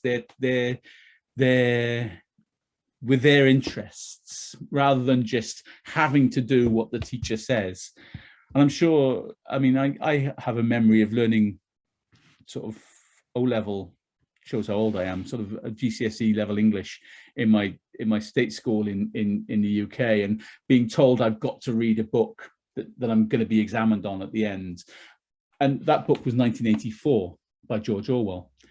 And I hated it. I absolutely hated it. I did not want to read it. I was not interested. There was plenty of other books that I was interested in, but this 1984 just didn't strike me as something that was going to be interesting. I had no control. I had no way of changing that. And so it was very hard for me to read that book. Since then, I've read 1984 maybe 4, 5, 6 times, and I love it. It's one of my favorite books. I've even tried to write a sequel to it. You know, I love it, but I didn't have control, and so I wasn't interested. And so I think that's the reason that learner agency is important. And learners who become responsible for their learning play an active role in the classroom and become more confident in their potential. And so if they feel that they've got some control, if we're giving them something to take down an avenue, then that they're interested in, then they're going to be a more active learner in the classroom. So we're investing in these students, okay? So what I want to do really in this session is just show you some ideas that are going to be these are generally ways to help students feel like they've got more control in the classroom, okay? That's generally what I want to be doing. So in the first session, we did a 20-second dash where I asked you to look at a picture and write down 5 things from that picture and write it in the chat box, and then we compared with each other, and we found we had different things, and we could teach each other some of the vocabulary. Okay, we're going to do the same thing again now. I'm going to show you a picture. I want you to write down 5 things that are in the picture. Okay, but there's a twist this time. I want you to write down 5 things that are in the picture and 1 thing that isn't in the picture. Now, when you're writing your list, don't put the first 5 and then 1. Try and do, you know, 1 is in the picture, is in the picture, isn't in the picture, is in the picture, is in the picture, is in the picture. Yeah. Write down the list and see if you can catch me out. Okay. See if I can spot what isn't in the picture. Okay. So write down 5 things that are in the picture. Put in 1 somewhere along in there that isn't in the picture, and I'll try to guess it and see if you've caught me out. Okay, so I'll show you the picture for 20 seconds, maybe a little bit longer, 25 seconds. Okay, tell me 5 things that are in the picture.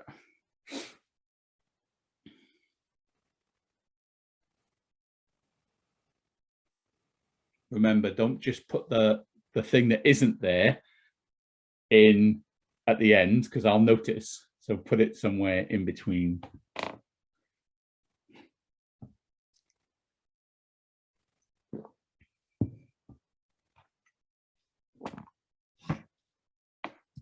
It's my chat. There.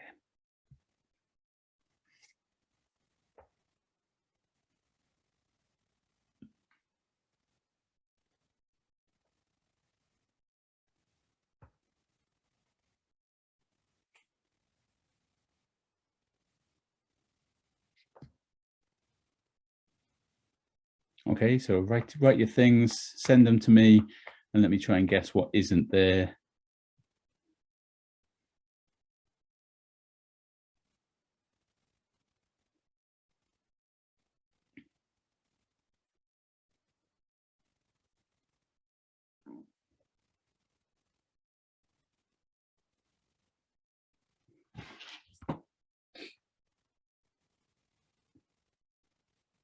Okay, so Mary Pierre said there's a table, a yellow tablecloth, 2 women, and an old man and an old lady. So I think there's not a yellow. Oh, I should hide the picture now, shouldn't I? So hide the picture. I think there's not a yellow tablecloth there. Courtney said there's a stool, table, picture, rug, beam. Oh gosh. Oh, what's not there? I don't know. Is there not a beam? I think possibly. Marie said cushions, stools, dishes, a cat, a rug. I don't think there's a cat. Oh, that's difficult. Stool, bed, child. There's not a child. I don't think there's a child, so I can get that one. A table, a stool, a tablecloth. Children. There's not a. Oh, is it? Okay. A table, a nice flooring, nice walls for a yurt. A silk bed. Was there a silk bed? I don't know. Okay, so Amy, you've told me what you don't see. So the idea is that the students will write these 5 things plus 1, okay? But you don't tell them, the students don't tell each other what the plus 1 is. So the idea is that they'll write a list of 5 things, if you look at what Maria's done there, she's got 6 things. Okay, and I don't know which one is not there, and so then I'll ask the students to write that, work in pairs, and they have to try to identify what the thing that they've made up is. Okay, so it's encouraging students to really look at the picture, encouraging students to take it in a sort of silly way or an interesting way. And it's encouraging students to guess and discuss with each other and try to catch each other out, so it becomes fun. Does it help students to communicate? Yes and no. I'm hoping that the students are really going to look at that picture, and so when I ask them to talk about that picture afterwards, they've really looked at it and they've really thought about it. And so this activity is very quick. It's going to take a couple of minutes, and it encourages students to really look at the picture. Does it help them then to describe the picture or to understand the text better when they read the text? Possibly, because instead of just looking at the picture and saying it's this and this, they've really thought about that picture. which is what I want. And yes, they've thought about the vocabulary. They've asked each other, is there a, so Corrine has said table, hat, scarf, sofa, stool, rug. So I might say to Corrine, well, is there a hat? Is there a scarf? And she could be saying no and yes. And so I can be asking about those things. So yes, I think it gets them to communicate, but it gets them to really think about the picture as well, which I want to move on to, I want to talk about. Because quite often with a course book, we ask students to look at the picture, describe the picture. And they might look at this picture and they might say something like, oh, there are two women, or there is two men, a woman, and some food. And they don't really notice that picture. They just look at it quickly and then move on, okay?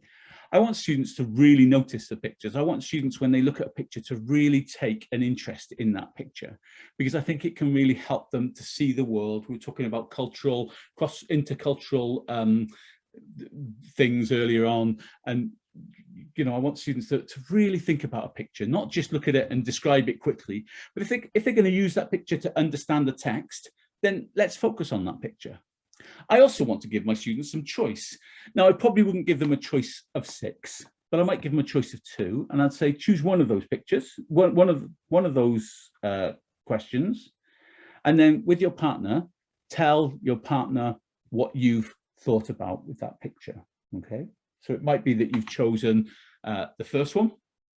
How does it make you feel? And maybe it makes you feel warm and happy that they're a family together.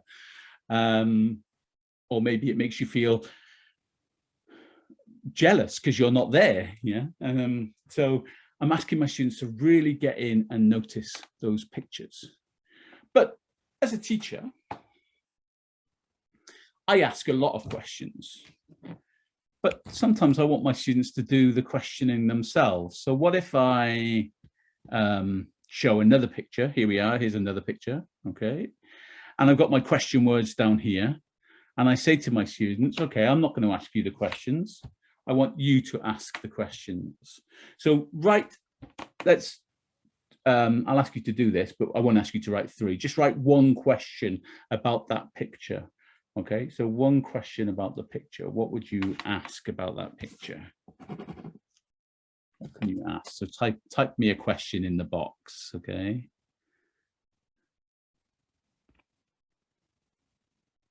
Ooh, why was it chosen? That's an interesting question, Katya. I have no idea. Why did I choose it? Because I like a messy room. Okay. How does a room look like that? Yeah. What can you see in this picture? When was this room left? Yeah.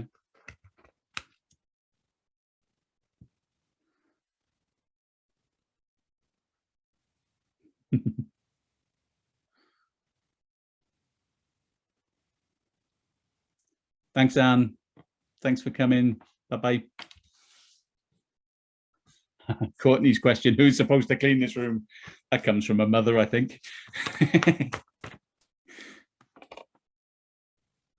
Okay, so you've come up with some lovely, yeah, who lives in this room? That's an interesting question. Young person or old person? Okay, so I can ask the students to write some questions and then ask each other in pairs, and they can try to guess the answers, or I can ask them to, we can put them on the board and we can discuss the answers as a class, or they can ask me the questions and I can try to answer them. Whatever, it's getting them to again, I'm really noticing the pictures, and they are asking questions. Like I said, when Courtney said, who is supposed to clean this room? Maybe I learned something about my student then. I think, oh, you know, she's a mother, right? Or why such a mess? So Dominique is obviously quite a tidy person, and this photograph is haunting her because it's a mess. Yeah. Andre says, what can you see in this picture? So he's interested in the detail of what you can see. And so we've got, and then Katya said, why is this picture chosen? So she's interested in where the picture comes from and what it's doing there. And so we've got different approaches to the picture. And so our students are choosing where they're coming from. So I was talking about learner agency. The students are taking this in a direction where they want to go with it, not directed by me, but directed by them. Okay, and so then we can talk about that, and then that picture leads into a reading, leads into an activity. But we've really noticed things, and we've started to think about things, and so we're developing those skills. So this again, now we go back to what Courtney was talking about in the break. So she was talking about Google ability, the ability to Google and to find that things are authentic, that things are real. Okay, so this is from Insight, and this is a reading about 3 different cities around the world, some quite strange cities around the world. Okay, the cities being Cubapedi in Australia, Fordlandia in Brazil, Skegness in the UK. I'm not sure why Skegness is considered a little bit odd, but it is, according to the writers of Insight. Might be insulting to the people of Skegness, I'm not sure. Okay, so the interesting thing that struck me when I saw this was I wanted to know, the first thing I wanted to know was about Fordlandia. That was the one that interested me. The other 2, not so much, but Fordlandia really interested me. Why? Because I'm crazy about deserted places. Okay, I'm crazy about places that were there and now are still there, but nobody lives there anymore. If there's a program on Discovery Channel about that, then I'm watching it all the time. Okay, it's just the thing that I'm interested in. Right now, some of you might be more interested in underground living, which is the Cubapedi one. Some of you might be more interested in the Skegness seaside resort. You know, you might like sort of British seaside resorts like the one I grew up in. You know, so you might be interested in that. The students, I think, with this can have a choice. You know, they can choose the one that they're interested in, and what I would ask them to do is to find out more about one of these places. Okay, so the course book asks them to talk about these things in terms of what you can learn from these towns. Why did 2 of them fail? Maybe I could just change that to why did 1 of them fail, so they can talk about the one that they're interested in. Okay, compare one of these towns with your town. So again, they're talking about the one that they're most interested in. So I'm giving them that choice, that learner agency. But then also I could ask them to do some research. Do these towns really exist? Are they real? The fact is, you can Google it now if you want to. You know, open another window, have a look. You'll find all of these places are real. Okay, are the facts about them true? So we could identify some of the facts. You know, in the 1920s, he needed rubber to build his car. What it had there, these are all facts. Okay, so they can then check the facts and see if what it says is true, and then they can also maybe try to find something else interesting about these towns and talk about it in class. Okay, so we're taking this Google ability and we're using it to our advantage, because our students might be really interested in one of these places, and they do some research and they find stuff out, and they're using their English and they're building their English. Okay, so I love the idea of trying to use this to use the fact that these are Googleable, that these are real, to bring that into the classroom.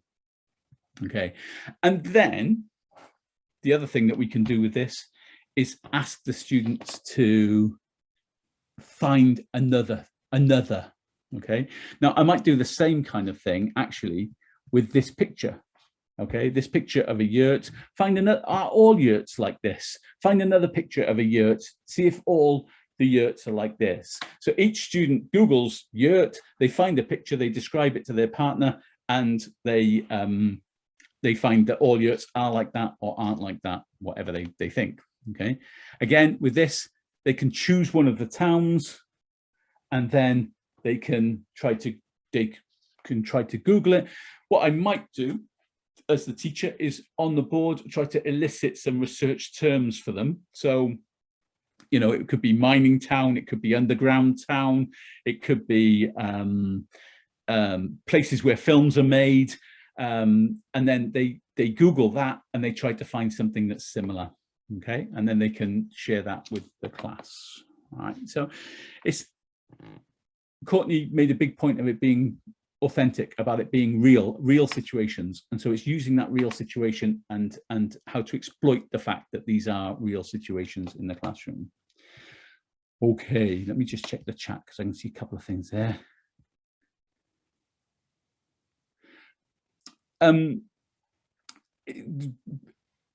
Andre's point there about being stuck with a program, you don't have much freedom.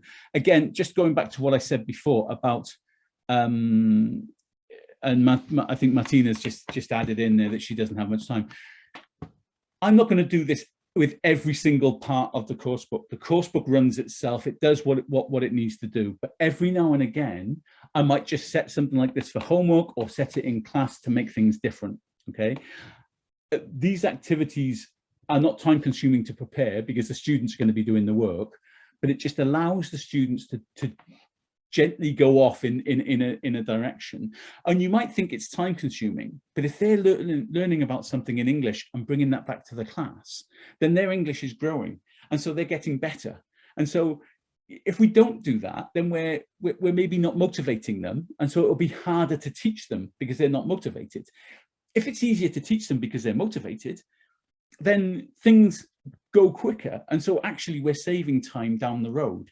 And so I know we're stuck with time. I have the same problem when I'm teaching during the summer. I've got to get a certain amount done within a certain time frame, but I still every now and again try to add something in that's going to make them feel like they've got a little bit more control over the learning, or allow them to follow their interests. And that's what I'm looking to do, is to allow them to follow their interests.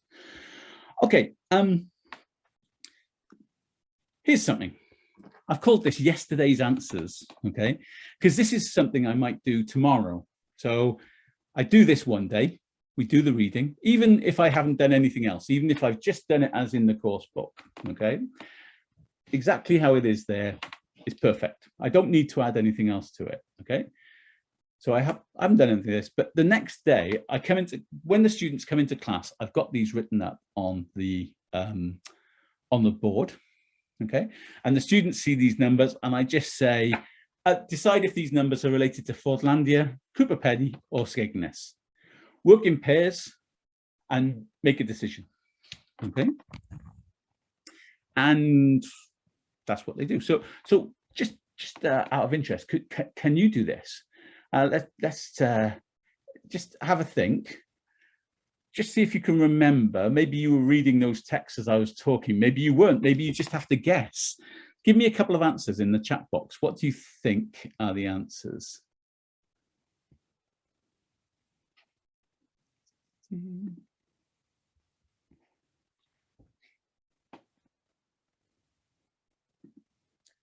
you give me a couple of answers? You don't have to do all of them. You can just guess a couple. Ooh, got some coming.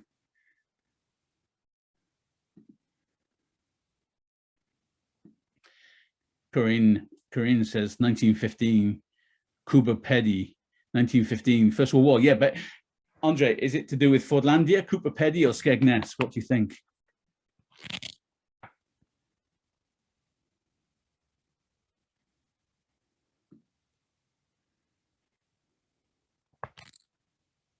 Any more?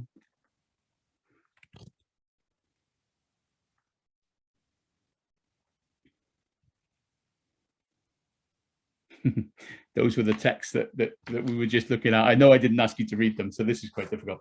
Okay, so the idea is that on one day we do the reading in class, and then on the next day, just as a warmer, a quick discussion, we do this kind of activity.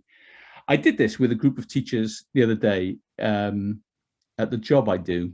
I was demonstrating a lesson with a group of teachers, and one of them, I went into a breakout room, and one of them said, "Oh, this is stupid. I don't know why we're doing this. So I'd never do this with my students." And I said, "Okay, bear with me, trust me. Just discuss one of them."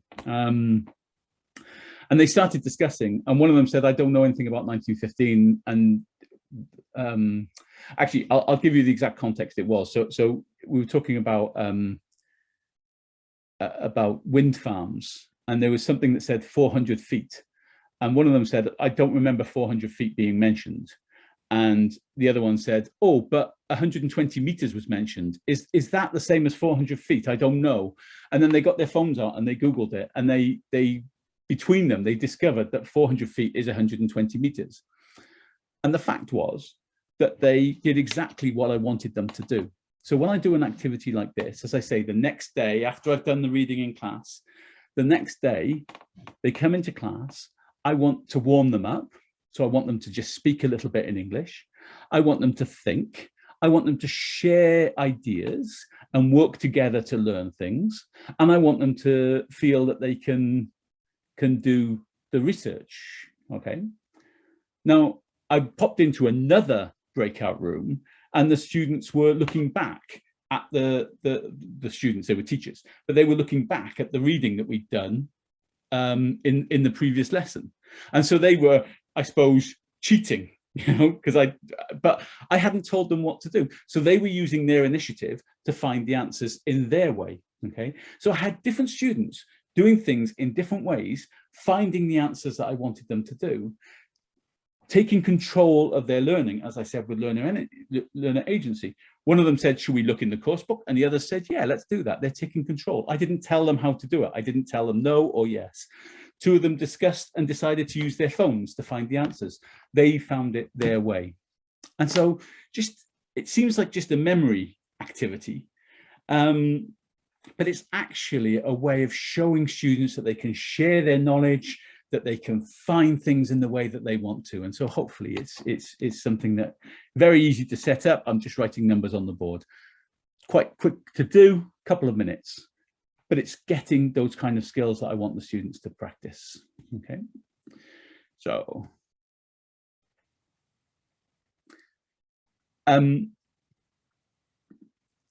oh, sorry, I keep doing that. I keep trying to close the chat and I click on the PowerPoint instead. Let's have a look at this activity. It says here, how many ways to stay fit and healthy can you think of?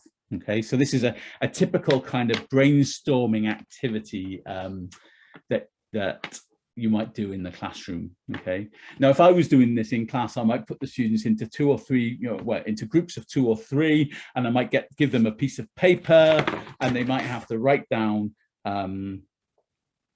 their list. Okay, now I can imagine I tried to put myself into different classes. Okay, and I can imagine one class I've got doing this, and the 3 girls who sit at the front would immediately be writing down lots of things, and there's another group who are very keen but not very clever, and they would be sitting there with a blank piece of paper trying to think of things to write down.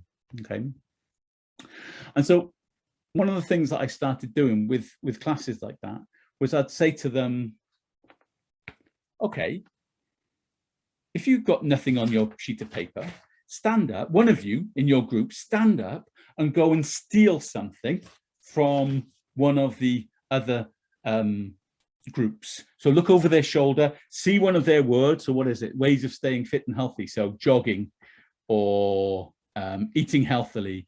They steal it and they take it back and they share it with their group. Okay. And if they're still stuck, another person can go and look over the shoulder of another group and bring something back. Okay. And you might think, well, that's cheating in inverted commas. But it's not, is it? It's sharing, or it's stealing, or it's something. I don't think it's cheating. I think it's helping. Students who have, it's much better that students magpie, steal from different groups and get ideas than to just have a blank sheet of paper. It's much better for them to get ideas from somewhere than have nothing, okay? Or just sit there and wait until everybody's finished and then write down a list from what we put on the board. And so spying can be quite a fun thing to do, but it also gives students control because it allows them to start something. And if you've, what I find happens is as soon as they've got one idea from a different group, they come back, they write it down, and that sparks initiative and that sparks ideas in that group itself. And so they don't need to spy anymore. Okay. But I don't only do that with brainstorming. Now, this is where it gets a bit more controversial, because I have activities like this, where the students have to match words to the vocabulary. Or I have activities like this. By the way, these are taken from the classroom presentation tool. So you can actually click on these and say, are they right or wrong? So you can display the answers there. I'll show you that in a moment. So I have activities like this, where possibly some teachers would be a bit more worried about letting students get up and see what other people have got as their answers. They might think that is really cheating or isn't right. But actually, I allow my students to do that as well. Just if they're stuck, go and check with go and look over somebody else's shoulder, go and check what they've got, come back, because if you get one right, then it might help you to get another right, another right, and another right. And so it helps those groups to get a start. It's like pushing a car down the hill, I suppose. It won't go until it gets a push, but once you give it a push, it will get going. Okay, so that's what I'm hoping is happening. Okay, is that me in the photo, Katia? Is that me in the photo? Hang on a minute. The photo from the previous slide, I suppose. No, it's not me in the photo. You think this guy's me? Oh, I hope I look younger than that. Oh no, I'm mortally offended.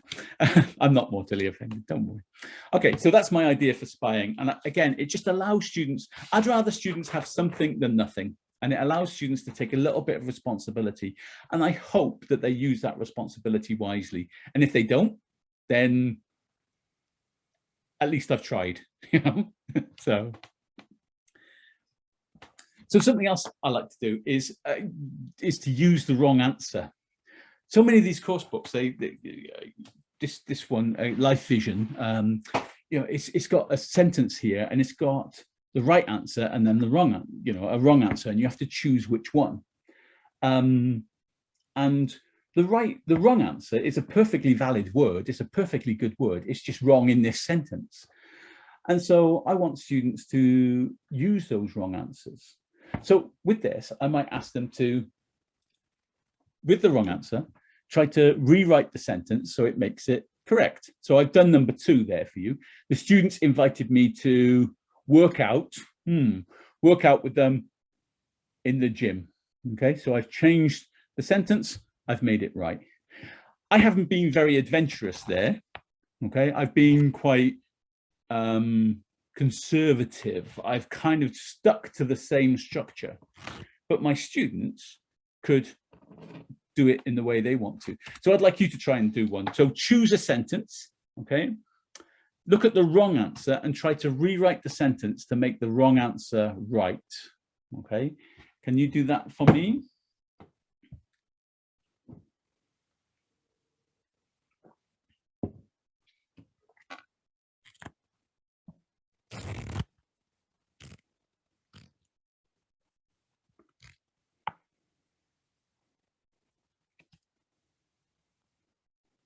Give me an answer in the chat box. Just give me, you don't have to do more than one, just do me one. Thank you, Martine.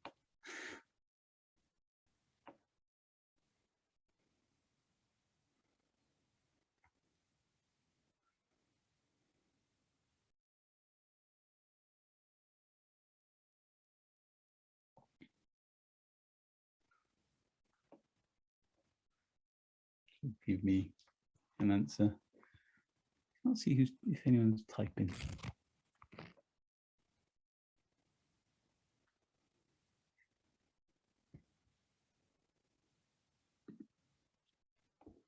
Okay, so you get the idea, hopefully. And what we're doing with this is we're getting double amount of work from the coursebook activity. We're making the coursebook activity work harder for us. And we're saying, look, these are good words, but they're just in the wrong place. So we we're making the students think. Now, some students will be safe, like I was. Some students will be adventurous, like you would be, and you would write a very creative new sentence and go in a direction that they would want to go. But again, you can learn about your students from the direction that they're taking. Okay, so if they, I don't like taking up new activities, maybe that tells you something about your student. Okay, all right, should we move on? So in the first session, I showed you a video, and in this one, I'm going to show you a video. Okay, we're going to watch a video called Hannah's Van. Okay, I'm going to watch a video called Hannah's Van, and it is about a girl who lives not in a house, but in a van. Okay, so she lives in a van. But I'm going to show you this video with no picture, so you're not actually going to see the video, you're just going to hear it. Okay. And I would like you to write down 3 things and put them in the chat box. Write down 3 things that you would expect to see in the video. So 3 things that you think you're going to see in the video when you do watch it. Okay, so I hope this works. Let's see.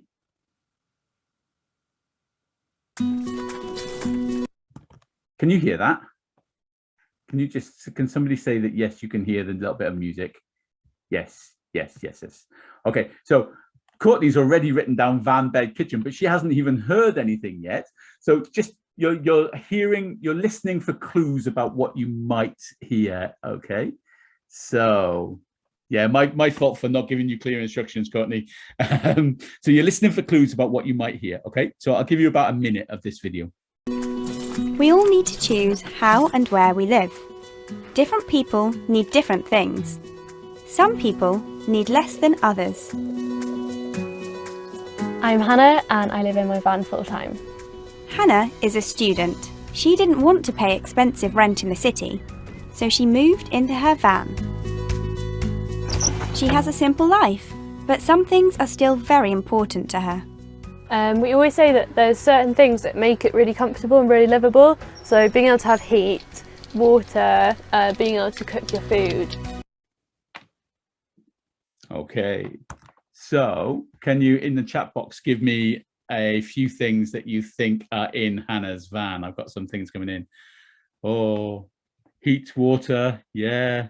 Description of the inside. A sink, a tap. I thought I could hear water. Ah, Julie, so you thought you could hear water. Oh, a different lifestyle. Ah, Marie Pierre, you've taken that into a different version. A sink, a tap. Yeah, sorry, a book sink table. Okay, should we? That's brilliant. You've done a great job there. So let's have. Let me see if I can do this. I want to share that one. And let's now watch the video and see if your ideas were right. Okay, so I hope this is going to work. Why isn't that playing? Come on, play. Hang on a minute, it doesn't want to play now. Let me have another go. Yes, it's playing this time. Phew. Okay. We all need to choose how and where we live. Different people need different things. Some people need less than others. I'm Hannah and I live in my van full-time. Hannah is a student. She didn't want to pay expensive rent in the city, so she moved into her van.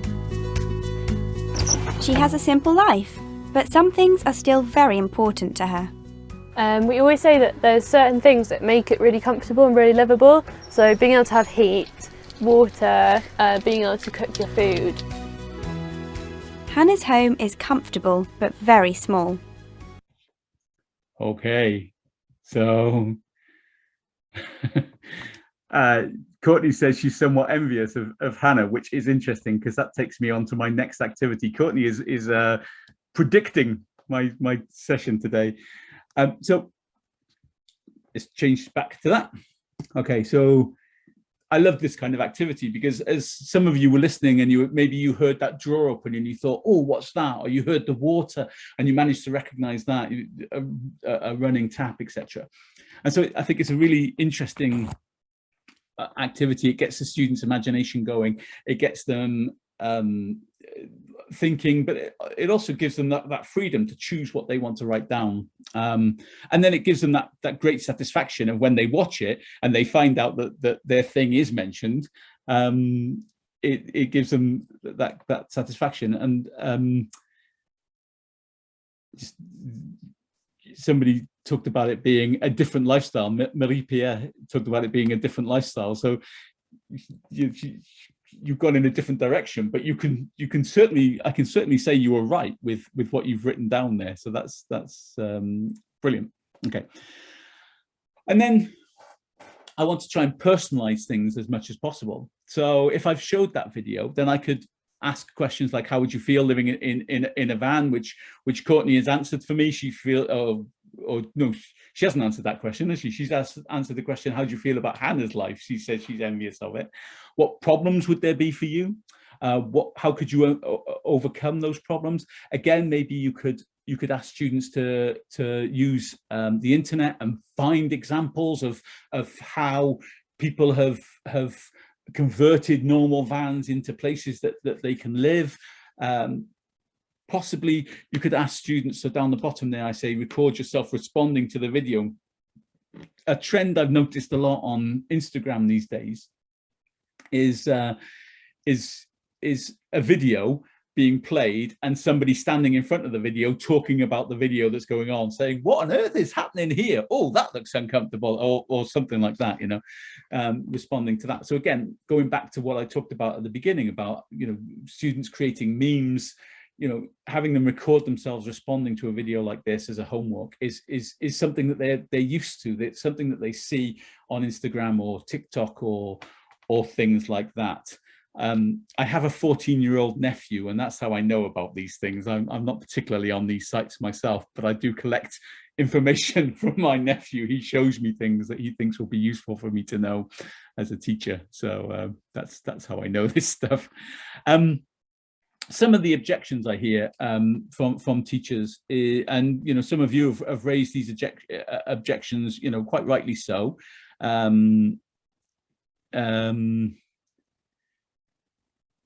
Andre just said how long. I've got about 3 minutes left, Andre, and yeah, I agree. It is quite a sad story, isn't it? Somebody who said that. Sorry, my chat pops up and.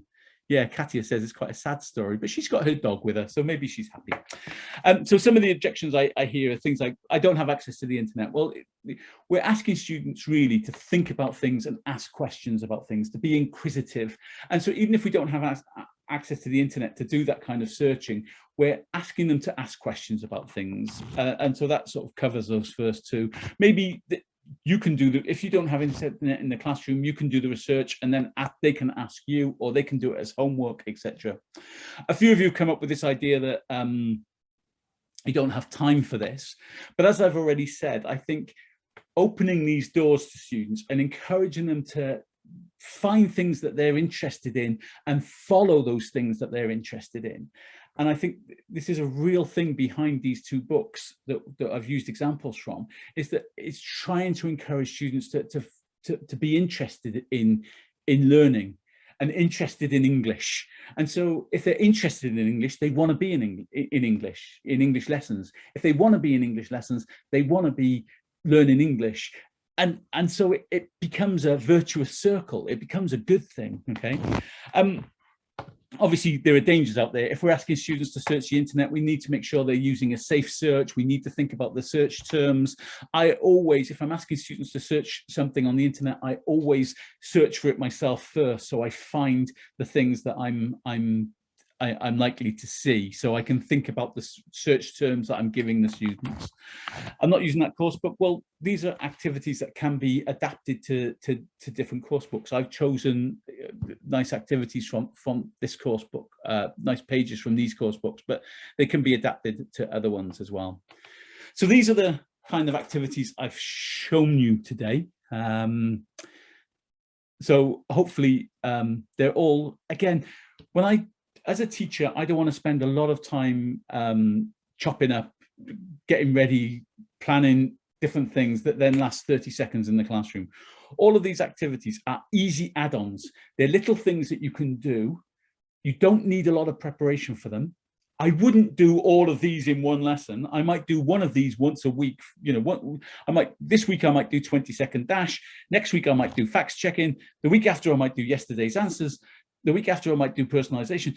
You know, I'm not going to do all of these because I've got a syllabus to follow. But every now and again, I want to do something that's going to make the students think and take responsibility. And that's what this idea of learner agency is about. And so my ultimate aim is that I'm trying to encourage the students to look at get their curiosity ticking, to look at a coursebook page and think, that looks interesting. I want to learn more about that. I've got questions about that. I want to ask questions. I want to Google where Cooper Skegness is. I want to find out about. I want the students to be thinking about things and be interested in things in my English class. And that's why I love these course books, because there's so much about them which is real, authentic, and the students can find out more and more about the real world out there. So again, I've got some time for questions if people are interested. So if anybody's got any questions, it's feel free to ask. Thank you for all your comments and for taking part in all of the things as we've gone through as well. Yeah, so I can't see any questions at the moment. So Courtney, if I hand back to you, but if any questions come in, obviously I'm still here to answer. So thank you everybody for taking part. You can see my website down the bottom there. Yeah, thank you, and I'll hand you back to Courtney. Thank you, Gareth. Somebody said, is that a learner agency course book? There's a white paper that he was referring to for a learner agency. Learner agency, I guess, is an idea that it is a learner agency course book in the way that these new books are encouraging learner agency and encouraging you as a teacher, ways that you can instill that and sort of use that in your lessons by getting them involved and making the choices and things. Yeah, I'll go back to the page I've got it on, because in the same place, it's this page, isn't it? No, sorry, I'll go back a bit further. There's a little, yeah, there's an email, sorry, a website address there, www.oup.com/ELT/expert, and there's white papers. There's these same kind of little PDF downloadable booklets on learner agency, on global skills, and on a range of other things. And they're not very long. They're probably, each one is about 15 pages long. They're really interesting and they're really thought-provoking, and I've used them a lot to help me plan talks like this, to help me think about my teaching and reflect on my teaching. So if you've got a bit of time and you want to do some sort of professional development on your own, I'd really advise looking at some of those, not just this one, but some of the other ones as well. Sorry, Courtney, I got carried away there. Well, you can obviously speak about it. It's basically, I'll send when I send out the feedback request, I will put in the links for these as well. And in terms of professional development, if you're interested in that, there's tons of stuff happening. There's a professional development page on the OUP website with, again, the same sort of idea, little tips and things that you can very quickly, pick up, as well as courses that are available online. There's lots of resource books. And for ideas like this, teachers' books often have a lot of different ways to use activities and ways to sort of change your topic, or change your teaching a little bit, change it up a little bit. I hear a lot of people saying that in high school they're not always motivated, and it does take time, to kind of take time out of the class. But the time out of the class, what you're supposed to be doing out of class, is teaching, and that's what you're doing with this. And you're not talking, they're talking, they're working together, and including a bit of a competitive competition, or piquing their curiosity or whatever their interest could help motivate them. But you've got to be comfortable with it going into yourself. You go in I think that's part of the tricky parts of being a teacher, being a presenter, being anything, is you gotta be sure of what you're going in to do and make sure that they understand what they're going to get out of it. I guess I would say, but yeah, it's tricky with the older kids as well. Sorry, Courtney, if I come back in just again, you talked about the teachers' books, and you know, sometimes people at the end of these talks say to me, you know, where'd you get your ideas from? And a lot of the time, I'm just looking at the teacher's book or the teacher's hub, or the hub that you showed has got a lot of teachers' resources as well. So the ideas are coming from the whole package that Oxford is offering. So yeah. Yeah, somebody mentioned earlier about flashcards, and there aren't really, you know, with Oxford at least, not really any sort of independent things, because it's all a pack. It all goes together. It's cohesive and it's logical, and it's you have got a course book because it gives you a logical progression towards something, and then everything that goes along with it helps you achieve that. And so picking and pulling apart isn't really part of it. So it's really a whole pedagogical pack to help you. I mean, I've had so many people. I've been doing this for more years than I care to count.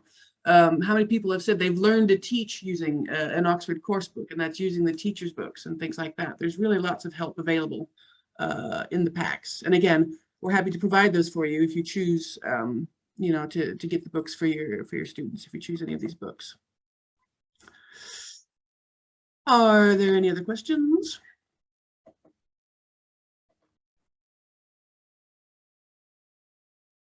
Well, Gareth, I said at the beginning, every time I've heard you speak, I've enjoyed it, and